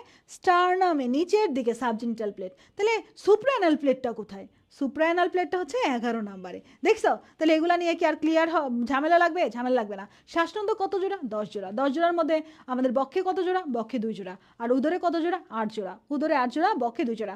এটা ক্লিয়ার না? আশা করি এটা তোমরা ক্লিয়ার। তাহলে এখান থেকে আর কিছু না, এদিক থেকে আর কিছুই দেখবো না আমরা, ঠিক আছে? তারপরে আমরা চলে যাব পরে, আবার আসবো না এদিকে, এখন আমরা আবার চলে যাই আগের দিকে। হ্যাঁ, আগে চলে যাই। তাহলে এইটুকু ক্লিয়ার। এই যে দেখো এখন মুখস্থ হয়ে যাবে। ঘাসফড়িংয়ের উদরের ক্ষেত্রে প্রথম এবং অষ্টম খণ্ডক পর্যন্ত মোট 8 জোড়া শ্বাসরন্ধ্র রয়েছে উদরে। ওকে, পায়ু বহির্জননাঙ্গ কোথায় কি? দেখো ঘাসফড়িংয়ের নবম আর দশম খণ্ডকের টার্গাম অংশটা একীভূত হয়ে যায় এবং পুরুষের একাদশ খণ্ডকে পায়ের উপরে সুপ্রাঅ্যানাল প্লেট তৈরি হয়, সুপ্রাঅ্যানাল প্লেট তৈরি হয়। দশম খণ্ডকের পেছনের দিকে 2টা অ্যানাল সার্কি তৈরি হয়, দশম খণ্ডকের পেছনের দিকে, মানে উপরে পেছনের দিকে 2টা অ্যানাল সার্কি তৈরি হয়। নবম খণ্ডক নিচের দিকে নবম খণ্ডকের স্টার্নাল অংশটা, এই যে স্টার্নাল অংশটা, নিচের দিকের স্টার্নাল অংশটা প্রলম্বিত হয়ে সাবজেনিটাল প্লেট তৈরি করে। আর এইটা হচ্ছে তোমার শেষে জননছিদ্রকে ঢেকে রাখে আর কি। স্ত্রী ঘাসফড়িংয়ের নবম খণ্ডকে অভিপোজিটর দেখা যায়। স্ত্রী ঘাসফড়িংয়ের নবম খণ্ডকে কি দেখতে পাওয়া যায়? অভিপোজিটর দেখতে পাওয়া যায়। দেখো তো এই কথাটা কি মুখস্থ হয়ে গেছে কিনা? এটা কি এখন আর তোমার বুঝতে সমস্যা হবে? এটাকে একদম ক্লিয়ার। এই যে হুমায়রা বলছে একদম ক্লিয়ার, আর আবরার আরহাম বলছে একদম ক্লিয়ার, নাদিয়া বলছে একদম ক্লিয়ার, এই ইরা আক্তার বলছে আলহামদুলিল্লাহ ক্লিয়ার। দেখছো এই তোমাদের এই কমেন্টগুলো, এই যে 72 জন বা যে কজনই ক্লাস করতেছো প্রত্যেকে ক্লিয়ার কিনা একটু কমেন্ট করে জানাইতে হবে। প্রত্যেকটা কমেন্ট চাই আমি। আমি কিভাবে আমার সিলেবাস শেষ করব কিছু পারি না। ক্লাস করতে হবে, পড়তে হবে, সিলেবাস শেষ হবে, নাহলে তো সিলেবাস শেষ হবে না। সারাদিন খালি বসলে বাইবেলেই তো হবে না যে আমার সিলেবাস কেমনে শেষ হবে। এই যে আনিকা আফরিন বলছে অল ক্লিয়ার আপু, একদম এই জায়গাটা কিন্তু একদম ক্লিয়ার হয়ে যেতে হবে। ঠিক আছে, আচ্ছা ওকে ঠিক আছে, তাহলে আমরা এখন বাকিগুলো চলে যাচ্ছি। ফাইজা বলছে ক্লিয়ার, ঠিক আছে। এবার আমরা পুরুষ ঘাসফড়িং আর স্ত্রী ঘাসফড়িং এর পার্থক্যটা পড়ে ফেলি, চলো। পুরুষ ঘাসফড়িং, স্ত্রী ঘাসফড়িং। পুরুষ ঘাসফড়িং এর তুলনায় স্ত্রী ঘাসফড়িং বড়। দেখো স্ত্রীরা হচ্ছে মোটা সুটা, দেখো আমাদের বাস্তবে আমরা দেখি যে যত দিন যায় আন্টিগুলো এরকম মোটা সুটা গোলগাল হয়ে যায়, আর আঙ্কেলগুলো একদম প্রেশারে চিকনা চাকনা হয়ে যায়, বুঝছো? দেখো প্রত্যেকটা ফ্যামিলিতে, ম্যাক্সিমাম ফ্যামিলিতে আঙ্কেলগুলার ক্ষেত্রে আমি দেখছি একদম চিকনা চাকনা, আর একটু কেমন জানি সংসারের ভারে অবস্থা খুবই খারাপ। আন্টিগুলো সংসারে রান্না বান্না করে, ঠিক আছে, সংসারের কাজ কাম সব কিছু আন্টিরা, কিন্তু আন্টিরা কিন্তু স্বাস্থ্যবান হয় ভালোই। এই যে দাও ঘাসফড়িংয়ের ক্ষেত্রেও, ঘাসফড়িংয়ের ক্ষেত্রে স্ত্রী ঘাসফড়িং পুরুষ ঘাসফড়িংয়ের থেকে তুলনামূলক আকারে বড়, স্ত্রী ঘাসফড়িং পুরুষ ঘাসফড়িং থেকে তুলনামূলক আকারে বড়, পুরুষ ঘাসফড়িং আকারে ছোট, পুরুষ ঘাসফড়িং আকারে ছোট। দেখো আমাদের নর্মালি ইসলামিক ব্যবস্থা বলো বা আমাদের সমাজ ব্যবস্থায় বলো, সমাজ ব্যবস্থায় আমরা কি বলি? পুরুষতান্ত্রিক সমাজ, তাই না? এরা কিন্তু মুখে মুখে খেয়াল করে দেখবা সমাজ আসলে চালাইতেছে মহিলারা। এই সংসার কার? সংসারের মাতবরি মহিলাদের। পুরুষরা টাকা কামাই এনে কার কাছে দেয়? মহিলাদের কাছে দেয়। মানে পুরুষরা ওই যে প্রেসিডেন্টের মতো, ক্ষমতা নাই কিছু নাই, কিন্তু সে রাজা এরকম একটা ভাব নিয়ে থাকে, কিন্তু আসলে কলিকাঠি নাড়ায় কে? কলিকাঠি সব মহিলারা নামায় না। আমি তো দেখি যে আমাদের সমাজ হচ্ছে পুরুষতান্ত্রিক বললেও সমাজ প্রধানত শাশুড়িতান্ত্রিক, বুঝছো? ম্যাক্সিমাম ফ্যামিলিতে শাশুড়িরা মানে অনেক বেশি মাতবর, সব জায়গায় শাশুড়ি যা বলবে ছেলেরা তাই শুনবে। তাহলে মহিলাই তো হইলো, শাশুড়ি কি মানা? দেখো প্রত্যেকটা ছেলে তার মার প্রতি এতটাই লয়াল, মানে ম্যাক্সিমাম ছেলেরাই তাদের মায়েদের প্রতি খুবই লয়াল। আমার ভাইও, আমি বলি তুই কী কী স্যাক্রিফাইস করতে পারবি আম্মুর জন্য? বলে সব কিছুই। আমি তুই কাউকে যদি ভালোবাসাস তো কী করবি, মানে বিয়ে শাদী করার ক্ষেত্রে? বলে সেটাও স্যাক্রিফাইস করে ভালো, মানে এমন অবস্থা, বুঝছো? মানে সবার ক্ষেত্রে। তাইলে দেখো মার জন্য এত বড় স্যাক্রিফাইস, তুমি কী পরিমাণে ছেলে, মানে এমন ছেলে ঘরে ঘরে হোক, কিন্তু এমন স্বামী কারো না হোক, তাই না? বলো তো, মানে কেমন কথা এগুলো? মার জন্য সব স্যাক্রিফাইস একদম। ধরো মার বোর ঝগড়া লাগছে, একটা ছেলে কার পক্ষ নিবে? একদম বলে আমি আমার মার পক্ষ নিব, মানে কোনো তোমার লয়ালিটি থাকবে না, এটা লয়ালিটি না কি বলে, ব্যালেন্স থাকবে না। বলে না যাই হোক আমার মা যাই করুক আমি মার পক্ষ নিব। তাহলে বলো তো সে এরকম স্বামী নিয়ে কি সংসার করা যায়? অশান্তি না বলো তো? যাই হোক, তো ছেলেগুলো আসলে মা ভক্ত। তো আমি আলটিমেটলি দেখি আমাদের সমাজ হচ্ছে শাশুড়িতান্ত্রিক। ইনশাল্লাহ আমিও এরকম শাশুড়ি হতে চাই জীবনে, না আমি এরকম ছেলে চাই আমার জীবনে, কিন্তু এরকম স্বামী তো কোনো মেয়ে প্রত্যাশা করতে পারে না। ব্যালেন্স করা দরকার। যাই হোক, তো আমরা দেখতেছি সমাজ হচ্ছে শাশুড়িতান্ত্রিক। তারপরে হচ্ছে পুরুষরা পুরুষতান্ত্রিক, কিন্তু ব্যাপারটা দেখা যায় পুরুষরা টাকা পয়সা কামাই করে এনে বোর হাতেই দেয়। এত টাকা পয়সা কামাই করে কি করে? তো কষ্ট কার জন্য করে আসলে আলটিমেটলি বলো তো? বোর জন্য, সংসারের জন্য খাটতে খাটতে বুড়াকালে যে হার্টের সমস্যা, এই সমস্যা। দেখো যে নাটক আমরা আগে মুভি দেখতাম না, আমেনের মা এরকম করে হার্ট অ্যাটাক কারা করতো? কখনো দেখছো কোনো বাংলা মুভি বা কিছুতে মহিলাদের হার্ট অ্যাটাক করতে? খুব বেশি দেখি না আমরা। হার্ট অ্যাটাক কারা করে? বাবারাই হার্ট অ্যাটাক করে, একদম হার্ট অ্যাটাক, অবস্থা খুবই খারাপ। যদি এমন করতেছে আমি অভিনয় করলাম, কিন্তু খুবই খারাপ মোমেন্ট, তাই না? হার্ট অ্যাটাক করতেছে বাবারা। ছেলেদের হার্ট অ্যাটাক বেশি হচ্ছে, ছেলেরা মেন্টাল প্রেশার বেশি পায় ফ্যামিলির কাছ থেকে, সবার কাছ থেকে। সংসার চালাইতে হয়, টাকা না থাকলে ছেলেদের দাম নাই। বাইরে যুদ্ধ বলো, বিগ্রহ বলো, সব কিছুতে ছেলেদের অংশগ্রহণ করতে হয়। যুদ্ধে মরে কারা বেশি? ছেলেরা মরে বেশি। টাকা পয়সা কষ্ট করে অনেক পরিশ্রম করে টাকা পয়সা কারা উপার্জন করে? ছেলেরা উপার্জন করে। তো একদিন আমার ফ্রেন্ড আসছে আমার বাসায়, এসে বলতেছে তোর এত কষ্ট করার কী দরকার ভাই? তুই মেয়ে মানুষ, বিয়ে শাদী করে হাজব্যান্ডের সাথে দেশ বিদেশে ট্যুর দিবি, তুই কেন কষ্ট করতেছিস? তখন আমার মাথায় ঘুরছে, আসলেই তো আমি এত কষ্ট কেন করতেছি? আমার তো রাজনারী হওয়ার কথা, তাই না? তা ইসলামেও কিন্তু বা সব ধর্মেই দেখবা মহিলাদের রানীর আসনে দিয়ে দিছে, মহিলারা রানীর মতো বসে থাকবে, আরাম করবে, একদম সেই লেভেলের হাইফাই অবস্থা, খাইটা মরবে ছেলেরা। তবে আমি যখন বাইরে যাই এখন আমি একটা জিনিস ফলো করি, বাইরে গেলে কোনো ব্যাগ ট্যাগ আমি নেই না, মানে এটা একটা ভাব, আরিফুলের টানাই, ওর খুব চেইটা যায় বলে ব্যাগটাও ধরতে পারস না, আমি একটু ভাব নেই, মানে সব ব্যাগ টানাটানি করবি তোরা, মানে আমি একটু রানী রানী ভাবে থাকবো, বুঝছো?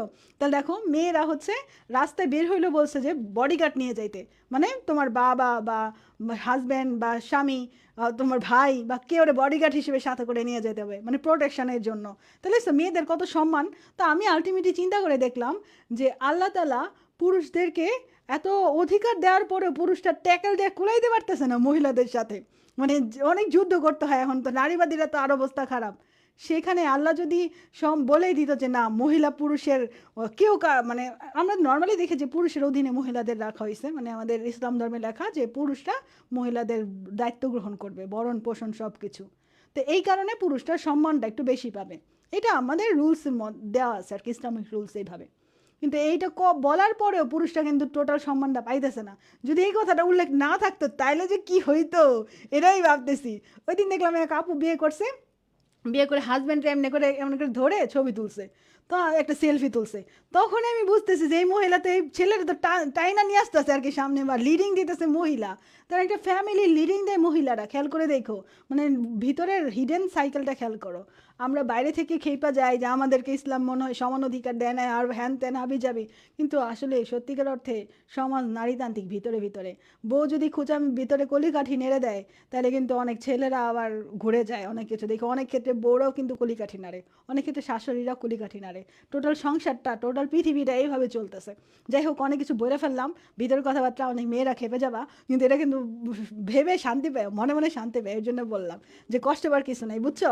ধরো তুমি যদি এখন কোনোভাবে শাশুড়ি দ্বারা অত্যাচারিত হও তাহলে তুমি তোমার ছেলেকে তোমার কবজায় আনতে পারো, চাই তো এর হিডেন ব্যাপার স্যাপার, কিন্তু কী লাভ আসলে, আলটিমেটলি মরেই যেতে হবে, শেষ পর্যন্ত মরেই যেতে হবে, তাই না বলো তো? আর ছেলেরা কন্ট্রোল লাইনে এই কী লাভ আসলে, কী হবে বোর কাছে খারাপ হয়ে কী লাভ? যাই হোক এখন ব্যাপার স্যাপার দেখো, পুরুষ ঘাসফড়িং আর স্ত্রী কই থেকে কই চলে গেলাম, পুরুষ ঘাসফড়িং আকারে ছোট, স্ত্রী ঘাসফড়িং আকারে বলো। এমন একটা জিনিস আমরা আরেকটা কোথায় দেখছিলাম, আরেকটা দেখছিলাম হচ্ছে তোমার অণুজীব চ্যাপ্টারে, ম্যাক্রোগ্যামেটোসাইট মাইক্রোগ্যামেটোসাইট। ম্যাক্রোগ্যামেটোসাইট হচ্ছে মহিলা, ওটার ক্ষেত্রে আকারটা বড় ম্যাক্রোগ্যামেটোসাইটের, আর মাইক্রোগ্যামেটোসাইটের আকার ছোট, কিন্তু মাইক্রোগ্যামেটোসাইটের আবার নিউক্লিয়াসটা বড় ছিল, তাই না? বুদ্ধি বেশি, পুরুষের আবার বুদ্ধি বেশি। আচ্ছা যাই হোক বাদ দাও, পুরুষ খাসুরি। দেখো আন্টিরা আমার উপরে আজকে খেপ বেড়ে বলবে আফসানের ক্লাস করতেছিলাম শান্তিতে কি বললো দেখছো, না এটা নর্মাল সাইকোলজি, বুঝছো ব্যাপার স্যাপার। এবার আসো পুরুষ ঘাসফড়িং আর স্ত্রী ঘাসফড়িং, এদের মধ্যে পুরুষ ঘাসফড়িংয়ের উদর গোলাকার এবং লম্বাটে, আর স্ত্রী ঘাসফড়িংয়ের উদরটা প্রশস্ত আর সুচালো। পুরুষ ঘাসফড়িং অপেক্ষাকৃত ছোট, স্ত্রী ঘাসফড়িং অপেক্ষাকৃত বড়। উদরকে আবৃত করার পরে আছে এটা হচ্ছে পাখনা, পাখনাগুলো কীরকম একটু পড়তে পারো। 9 নম্বর খণ্ডকে কি আছে, 9 নম্বর খণ্ডকের ইস্টার্নাল তোমার হচ্ছে সাবজেনিটাল প্লেট গঠন করে, ইস্টার্নাম অংশ নিচের অংশ। আর স্ত্রী ঘাসফড়িংয়ের ক্ষেত্রে 9 নম্বরটা অভিপজিটর গঠন করে, অভিপজিটর ডিম পাড়ার অঙ্গ আর কি, মহিলাদের ডিম পাড়ার অঙ্গ, ডিম পাড়ে ওই দিক দিয়া। ওকে দেখো তারপরে হচ্ছে দশম খণ্ডকের উপরের দিকে অ্যানাল সার্কি থাকে, পুরুষের ক্ষেত্রে দশম খণ্ডকে অ্যানাল সার্কি থাকে। আর হচ্ছে অ্যানাল সার্কি মেয়েদের ক্ষেত্রে দশম খণ্ডকে পায়ের এই দিকটা থাকে, মেয়েদের ক্ষেত্রে দশম খণ্ডকে। 11 খণ্ডকে সুপ্রা অ্যানাল প্লেট থাকে, পুরুষের ক্ষেত্রে পায়ের ঢাকনা। আর ওদের হচ্ছে 9, 10 এগুলো একীভূত হয়ে যায়। যাই হোক আমরা দেখতে পাচ্ছি 8, 9, 10 হচ্ছে স্ত্রী জনন রন্ধ্র থাকে, 8, 9, 10। আর পুরুষের ক্ষেত্রে নবম খণ্ডকে পুংজনন রন্ধ্র থাকে, পুরুষের ক্ষেত্রে নবম খণ্ডকে পুংজনন রন্ধ্র থাকে, স্ত্রীর ক্ষেত্রে 8 আর 9 নম্বরে স্ত্রী জনন রন্ধ্র থাকে। তাহলে এই পার্থক্যটা ক্লিয়ার না আমরা সবাই? পার্থক্যটা কোথায় কি থাকে এটা একটু ভালো করে পড়ে ফেলে যে কোথায় কোন খণ্ডকে কি আছে, হ্যাঁ? ওকে এবার ঘাসফড়িংয়ের হচ্ছে সিলম বা অন্তর্গঠন, ভ্রূণ শুধু ভ্রূণেই দেহের গহ্বরটি সিলম আকারে অবস্থান করে। তো সিলমের সাথে মানে পরিণত প্রাণীতে যে গহ্বর দেখা যায় সেটা হচ্ছে ভ্রূণের ব্লাস্টোসিল, এবং সিলম এই ব্লাস্টোসিলের সাথে যুক্ত হয়ে মিক্সোসিল তৈরি করে। Coelom plus blastocoel is equal to mixocoel, coelom plus blastocoel is equal to mixocoel. বলো তো কি হবে? Coelom coelom plus blastocoel, coelom plus blastocoel is equal to mixo mixocoel. Coelom plus blastocoel is equal to mixocoel. এবং মিক্সোসিলের ভিতর দিয়ে রক্ত প্রবাহিত হয়, এটা হচ্ছে তোমার হিমোসিল, এবং এখানে তোমার যে তরল পদার্থ থাকে আর কি, মিক্সোসিলের ভিতর রক্ত প্রবাহিত হয় বলে এটাকে হিমোসিলও বলা হয়। মানে মিক্সোসিলের আরেক নাম হচ্ছে হিমোসিল। মিক্সোসিলের আরেক নাম কি বলো তো? হিমোসিল। মিক্সোসিলের আরেক নাম হিমোসিল। আর রুই মাছের ঘাসফড়িংয়ের রক্তের নাম হচ্ছে হিমোলিম্প, আসতে পারে পরীক্ষাতে। ঘাসফড়িংয়ের রক্তের নাম কি বলো তো? ঘাসফড়িংয়ের রক্তের নাম কি? ঘাসফড়িংয়ের রক্তের নাম হচ্ছে হিমোলিম্প। ঘাসফড়িংয়ের রক্তের নাম হচ্ছে হিমোলিম্প। ওকে, ঘাসফড়িংয়ের রক্তের নাম হচ্ছে হিমোলিম্প। তাহলে এইটুকু ক্লিয়ার না? এইটুকু আমরা ক্লিয়ার, এইটুকু ক্লিয়ার। এরপরে এই ছবিগুলো আমরা একটু দেখবো এখন। এই জায়গাটা মুছে দিই এখন। তাহলে আমরা কি পড়লাম? Blastocoel, coelom plus blastocoel is equal to mixocoel. সেই মিক্সোসিলের ভিতরে রক্ত প্রবাহিত হয়, হিমোলিম্প প্রবাহিত হয় বলে মিক্সোসিলকে বলা হয় হিমোসিল। আর ঘাসফড়িংয়ের রক্তের নাম হচ্ছে হিমোলিম্প। ওকে, এই দেখো ঘাসফড়িংয়ের বাইরের দিকে এই যে অ্যান্টেনা দুইটা, মস্তিষ্ক, এই যে ল্যাব্রাম, এগুলো আছে। যাই হোক, এই উপর দিকে হচ্ছে ঘাসফড়িংয়ের অ্যাওটা বা হৃদযন্ত্র। হৃদযন্ত্র 7 প্রকোষ্ঠ বিশিষ্ট। ঘাসফড়িংয়ের হৃদযন্ত্র কয় প্রকোষ্ঠ বিশিষ্ট? ঘাসফড়িংয়ের হৃদযন্ত্র 7 প্রকোষ্ঠ বিশিষ্ট। এরপরে ঘাসফড়িংয়ের এই যে পরিপাক নালী, পরে অন্য নালী, ক্রপ, গিজার্ড, এগুলো আর কি একটু পরে পড়াইতেছি। এটা পরিপাক নালী। নিচের দিকে ওদের স্নায়ুতন্ত্র, নিচের দিকে ওদের স্নায়ুতন্ত্র। এবং এই জায়গায় তোমরা দেখতে পাচ্ছ হ্যাপাটিক সিকা 6 জোড়া। মেডিকেল ভর্তি পরীক্ষার প্রশ্ন, হ্যাপাটিক সিকা কয় জোড়া? 6 জোড়া হ্যাপাটিক সিকা আছে। এই যে 6 জোড়া হ্যাপাটিক সিকা, তা এটা হচ্ছে 6 জোড়া হ্যাপাটিক সিকা। তারপরে এখানে মালপেজিয়ান নালীকে, যে হলুদ রঙের, এটা অনেকটা 100টার মতো মালপেজিয়ান নালীকে, এটা হচ্ছে তোমার রেচন অঙ্গ হিসেবে কাজ করে। হ্যাঁ, রেচন অঙ্গ হিসেবে কাজ করে। তো এই ছবিটা একটু একবার দেখো এমনিতে, এই ছবিটা দেখো ঘাসফড়িংয়ের অন্তর্গঠন। তারপরে এখানে কি বলছে? দেহের পৃষ্ঠদেশে অ্যাওটা ও হৃদযন্ত্র। এই যে দেখো দেহের পৃষ্ঠদেশে লাল গোলাপি কালারের, দেহের পৃষ্ঠদেশে অ্যাওটা ও হৃদযন্ত্র। অঙ্কীয় দেশে স্নায়ুরজ্জু। অঙ্কীয় দেশে স্নায়ুরজ্জুর সামনের দিকে কি আছে? লালা গ্রন্থি আছে। সামনের দিকে লালা গ্রন্থি আছে। আর আমরা দেখতে পাচ্ছি এই জায়গায় অসংখ্য মালপেজিয়ান নালিকা আছে। এই জায়গায় অসংখ্য মালপেজিয়ান নালিকা আছে। এরপর আমরা দেখো ঘাসফড়িংয়ের পৌষ্টিকতন্ত্র, ডাইজেস্টিভ সিস্টেম অফ গ্রাসহোপার। আমরা এখন পৌষ্টিকতন্ত্র নিয়ে পড়বো। আমাদের পৌষ্টিকতন্ত্র শেষ করলে আজকে মনে হয় শেষ হয়ে যাবে। হ্যাঁ, একটু মনোযোগ দাও। পৌষ্টিকতন্ত্র, পৌষ্টিকতন্ত্র এবং পৌষ্টিক গ্রন্থি নিয়ে হচ্ছে পৌষ্টিকতন্ত্র। পৌষ্টিক নালী আর পৌষ্টিক গ্রন্থি নিয়ে পৌষ্টিকতন্ত্র। পৌষ্টিক নালী আর পৌষ্টিক গ্রন্থি নিয়ে পৌষ্টিকতন্ত্র। পৌষ্টিক নালীর মধ্যে 3টা part: স্ট্রোমোডিয়াম, mesenteron, proctodaeum. স্ট্রোমোডিয়াম, mesenteron, proctodaeum.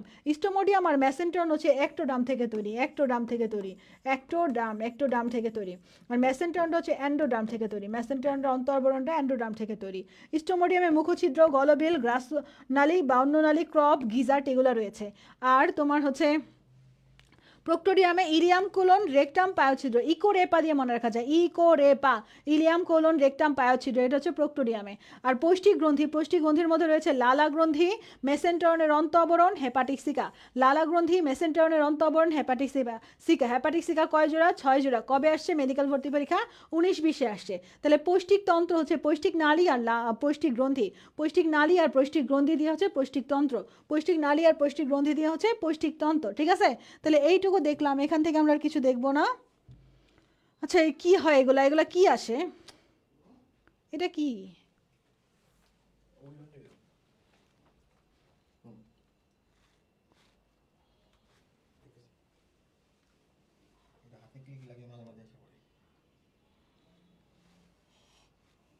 ওকে, ঠিক আছে।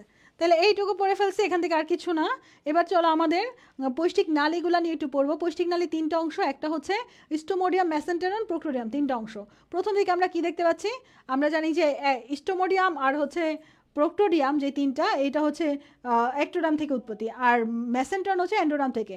তবে আমরা দেখতে পাচ্ছি তোমার স্টোমোডিয়ামের সামনের দিকে একটা, এই যে এখানে একটা তোমার স্টোমোডিয়ামের এই জায়গায় একটা একটা সামনের দিকে, মুখছিদ্রের সামনের দিকে একটা আলাদা করে কাভার দেখতে পাও। এইটার নাম হচ্ছে সিবেরিয়াম। এই সিবেরিয়ামে আগে গ্রহণ হয় খাবার, তারপর মুখের ভিতরে ঢুকে। তাহলে মুখছিদ্র থেকে, এই যে শুরু করে মুখছিদ্র থেকে গিজার্ড পর্যন্ত, মুখছিদ্র থেকে গিজার্ড পর্যন্ত অংশটাই হচ্ছে পৌষ্টিক নালীর প্রথম অংশ। মুখছিদ্র থেকে এটা ভ্রূণীয় অ্যাক্টোডাম থেকে উৎপত্তি। হ্যাঁ, স্টোমোডিয়ামের উৎপত্তি ভ্রূণীয় অ্যাক্টোডাম থেকে, এবং ভিতরের প্রাচীরটা কাইটিন নির্মিত। ভিতরের প্রাচীরটা কি নির্মিত? ভিতরের প্রাচীরটা হচ্ছে কাইটিন নির্মিত। ভিতরের প্রাচীরটা কাইটিন নির্মিত। মুখছিদ্রের সামনের দিকে একটা প্রাকমৌখিক প্রকোষ্ঠ আছে। এই যেটা প্রাকমৌখিক প্রকোষ্ঠ, এই প্রাকমৌখিক প্রকোষ্ঠটার নাম হচ্ছে সিবেরিয়াম। এই প্রাকমৌখিক প্রকোষ্ঠটার নাম কি বলতো? সিবেরিয়াম, প্রাকমৌখিক প্রকোষ্ঠ। খাবার সিবেরিয়ামে আগে গ্রহণ হয়, তারপর মুখছিদ্র যায়। তারপর গলবিল, গলবিলের কাজটা দেখলাম। গ্রাসনালী বা ইসোফেগাস, খাদ্যবস্তু মুখ থেকে কোপে যায়। তারপরে হচ্ছে ক্রোপ হচ্ছে খাদ্যবস্তু কিছু সময়ের জন্য জমা রাখে, চূর্ণ বিচূর্ণ হয়, এটা পড়ো। তারপর গ্রিজার্ড বা প্রোভেন্টিকুলাস, এই যে এখানে আছে গ্রিজার্ড বা প্রোভেন্টিকুলাস, এই যে জায়গাতে, এই যে গিজার্ড নিয়ে একটু পড়তে হবে আমাদের। গিজার্ড বা প্রোভেন্ট্রিকুলাস জায়গাটা অনেক ইম্পর্টেন্ট। গিজার্ড বা প্রোভেন্ট্রিকুলাসে এখানে 6-এর খেলা, দেখো 6টা দাঁত, 6টা অনুলম্ব ভাঁজ, 6টা প্যাড আছে। পরীক্ষা যদি আসে ঘাসফড়িংয়ের দাঁত কোথায় আছে, ঘাসফড়িংয়ের দাঁত গিজার্ডে, পেটের ভিতরে, গিজার্ডের ভিতরে দাঁত। খাবার ঘাসফড়িং মুখে দেয়, তারপর পেটের ভিতরে যে সেগুলো চূর্ণ বিচূর্ণ হয়, চাবানো হয়, পেস্ট হয়। তাহলে গিজার্ড কোথায়, ঘাসফড়িংয়ের দাঁত কোথায়, ঘাসফড়িংয়ের দাঁত হচ্ছে গিজার্ডে। বলো ঘাসফড়িংয়ের দাঁত কোথায়, ঘাসফড়িংয়ের দাঁত হচ্ছে গিজার্ডে। গিজার্ডের কাজগুলো পড়ে, যে খাবারকে চূর্ণ বিচূর্ণ করা, এগুলো সব কিছু গিজার্ডের কাজ। তারপর মেসেন্টেরন কিন্তু মেসেন্টেরনের উৎপত্তি ভ্রূণীয় অ্যান্ডোডার্ম থেকে, বলছিলাম যে মেসেন্টেরন উৎপত্তি ভ্রূণীয় অ্যান্ডোডার্ম থেকে, এবং ভিতরের অন্তঃপ্রাচীরটা কিউটিকল না হয়ে পেরিট্রফিক পর্দা থাকে।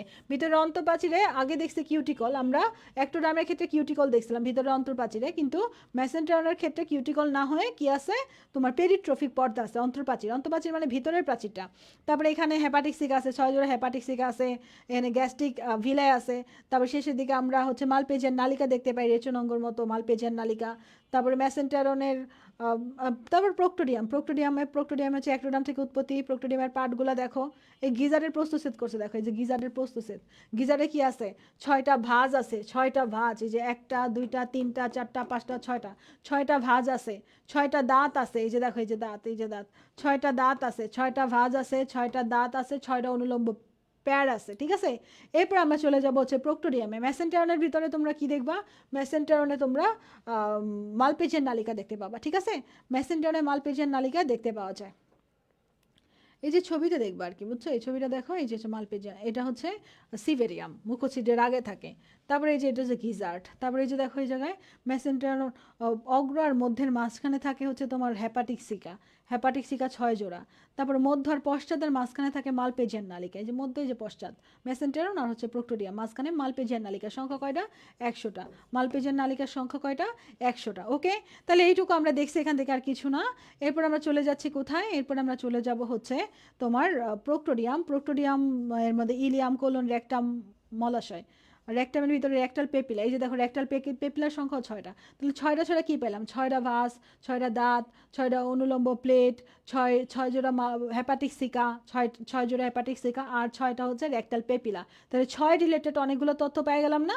6 রিলেটেড কতগুলো তথ্য পাইলে সেই তথ্যগুলো একটু মনে রাখো, 6 রিলেটেড তথ্য। এবার আসো পৌষ্টিক গ্রন্থি, ঘাসফড়িংয়ের লালা গ্রন্থি, মেসেন্টেরনের অন্তঃবরণ, হেপাটিক সিকা, এগুলো পৌষ্টিক গ্রন্থি হিসেবে কাজ করে। লালা গ্রন্থি এটা ঘাসফড়িংয়ের প্রধান পৌষ্টিক গ্রন্থি। লালা গ্রন্থি এটা ঘাসফড়িংয়ের প্রধান পৌষ্টিক গ্রন্থি। লালা গ্রন্থি থেকে লালা রস নিঃসৃত হয়। লালা গ্রন্থি থেকে কি নিঃসৃত হয়, লালা গ্রন্থি থেকে লালা রস নিঃসৃত হয়। মেসেন্টেরনের অন্ত আবরণ, এটাও তোমার গ্রন্থি হিসেবে কাজ করে। হেপাটিক সিকা 6 জোড়া আছে, ওটাও গ্রন্থি হিসেবে কাজ করে। এবার খাদ্য পরিপাক, ঘাসফড়িং মূলত কি খায়, তৃণ খায় বা শাক খায়, অর্থাৎ তৃণভোজী। ঘাসফড়িং তৃণভোজী। ঘাসফড়িংয়ের যে দাঁতগুলো আছে, এই দাঁতগুলো হচ্ছে চর্বণোপযোগী বা ম্যান্ডিবুলেট। ঘাসফড়িংয়ের দাঁতগুলো কীরকম, চর্বণোপযোগী বা ম্যান্ডিবুলেট, মৌখুপাঙ্গ আর কি। ঘাসফড়িংয়ের খাবার দেখো, খাদ্য প্রাকমৌখিক প্রকোষ্ঠে পৌঁছার পরে, মানে সিবেরিয়াম নামক যে জায়গাটা মুখের সামনে এমন করানো, মুখের আগে সিবেরিয়াম নামক জায়গাটাতে খাবার দেওয়ার পরে সেখান থেকে লালা ক্ষরণ শুরু হয়ে যায় খাবার। লালারসে 3 রকমের এনজাইম থাকে। লালারসে কী কী এনজাইম থাকে, লালারসে 3 রকমের এনজাইম থাকে, অ্যামাইলেস, কাইটিনেস, সেলুলেস। লালারসে কী কী থাকে, অ্যামাইলেস, কাইটিনেস, সেলুলেস। আকাশ দিয়ে মনে রাখতে পারবো, আকাশ দিয়ে মনে রাখতে পারবো, আকাশ। আদি হচ্ছে অ্যামাইলেস, ক দিয়ে কাইটিনেস, স দিয়ে সেলুলেস। লালারসে কী থাকে, আকাশ থাকে। লালারসে যে এনজাইমগুলো থাকে সেগুলো কি, আকাশ থাকে। এরপরে আমরা দেখলাম যে খাবারটা মুখ গহ্বরে শর্করা জাতীয় খাবার পরিপাক হয়, আর অন্য কোনো খাবার পরিপাক হয় না। এরপরে আংশিক পরিপাকিত যে খাবার সেটা গিজার্ডে প্রবেশ করে। সেটা কোথায় প্রবেশ করে, গিজার্ডে প্রবেশ করে। গিজার্ডে দাঁত আছে কয়টা, 6টা দাঁত আছে, 6টা দাঁত আছে, 6টা ভাঁজ আছে, 6টা প্যাড আছে। তো এই গিজার্ডে যাওয়ার পরে খাবারগুলো মূলত ভালোভাবে পরিপাক হয়। আগে শুধুমাত্র শর্করা পরিপাক হয়েছে, মুখ গহ্বরে শুধুমাত্র শর্করা জাতীয় খাবারের পরিপাক হয়েছে।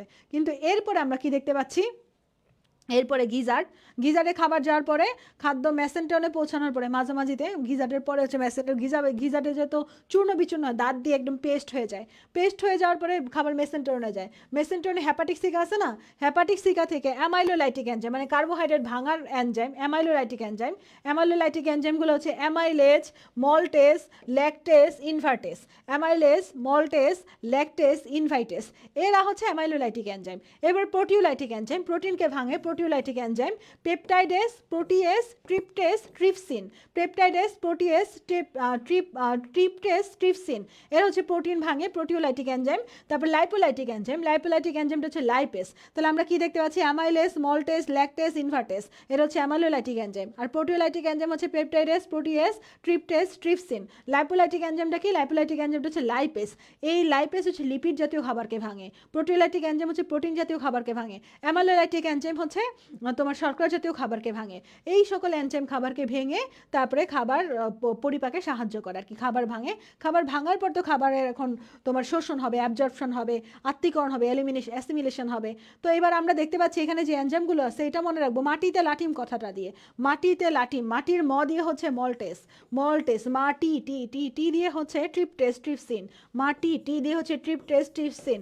মাটিতে, মাটিতে, মাটিতে লাটিম, লাটিম, এল এ লাটিম, টি আই এম, লাটিম। লাটিমের এল দিয়ে হচ্ছে লাইপোলাইটিক এনজাইম লাইপেস। এ দিয়ে হচ্ছে অ্যামাইলেস, অ্যামাইলেস। মাটিতে লাটিম, এল দিয়ে হচ্ছে ল্যাকটেস, লাইপেস, ল্যাকটেস দুইটাই এল দিয়ে, হ্যাঁ। মাটিতে লাটিম, টি দিয়ে হচ্ছে যে ট্রিপসিন, ট্রিপটেস এগুলো বলতে পারো। আর হচ্ছে আই দিয়ে হচ্ছে আই দিয়ে ইনভার্টেস, লাটিমের আই দিয়ে ইনভার্টেস।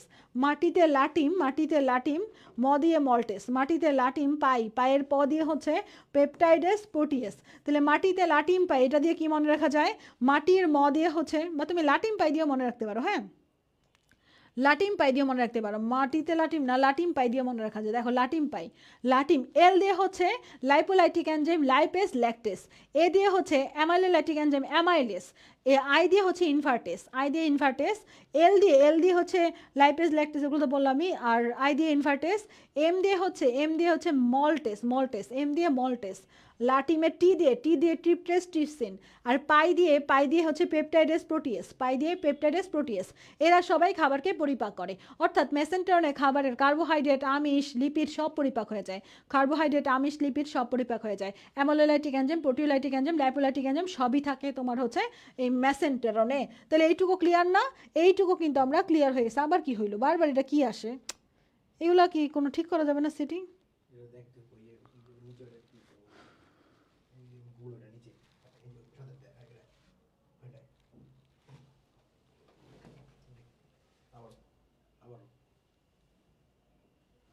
আচ্ছা, তাহলে এইটুকু হয়ে গেছে আমাদের, হ্যাঁ।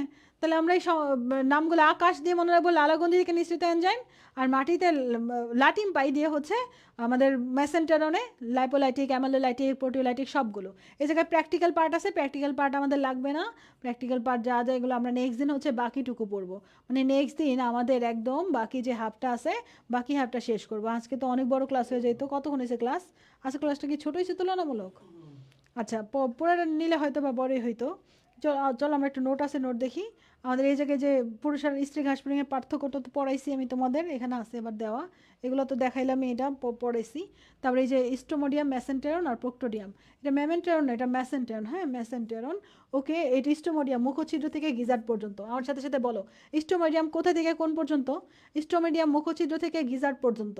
স্টোমোডিয়াম মুখছিদ্র থেকে গিজার্ড পর্যন্ত। মেসেন্টেরন গিজার্ড থেকে উদরের উপরের অংশ পর্যন্ত। মেসেন্টেরন গিজার্ড থেকে উদরের উপরের অংশ পর্যন্ত। প্রোক্টোডিয়াম ইলিয়াম থেকে পায়ে পর্যন্ত। প্রোক্টোডিয়াম ইলিয়াম থেকে পায়ে পর্যন্ত। প্রোক্টোডিয়াম কোন পর্যন্ত? প্রোক্টোডিয়াম ইলিয়াম থেকে পায়ে পর্যন্ত। স্টোমোডিয়ামের উৎপত্তি অ্যাক্টোডার্মে। স্টোমোডিয়ামের উৎপত্তি অ্যাক্টোডার্মে, প্রোক্টোডিয়ামের উৎপত্তি অ্যাক্টোডার্মে। মেসেন্টেরনের উৎপত্তি এন্ডোডার্মে।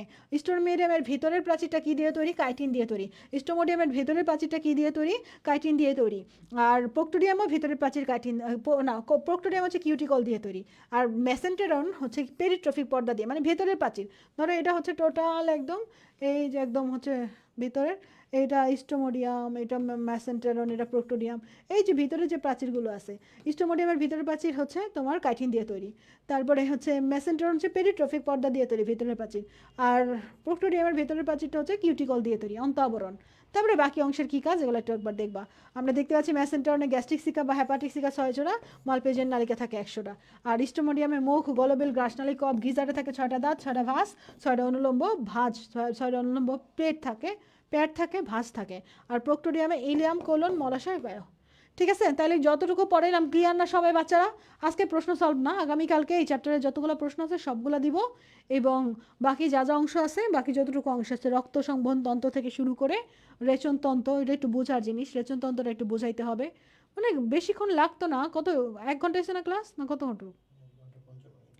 55 মিনিট। ধরো আর 1 ঘন্টা পড়াইলে তাহলে এই চ্যাপ্টার শেষ হয়ে যেত, কিন্তু আরও 1 ঘন্টা আমি জানি আজকে তোমাদের ধৈর্য থাকবে না, আগামীকালকে তাহলে আমাকে আবার একটু দেখো, তোমাদের রেদন ভাইয়ের ক্লাসের পরে আমি বাকিটুকু শেষ করে দিব না। হ্যাঁ, আজকে কয়জন আছে এই পর্যন্ত? এখন আছে, দেখি ওরা কয়জন আছে, বুঝছো কি না যা যা পড়াইলাম, যা যা পড়াইলাম বুঝছো? আগামীকালকে বাকিটুকু শুরু করব। হ্যাঁ, তাহলে আজকে এই পর্যন্তই। দেখো আলহামদুলিল্লাহ ক্লিয়ার, মানে যা যা পড়াইছি সব ক্লিয়ার কিনা আমাকে একটু জানাও।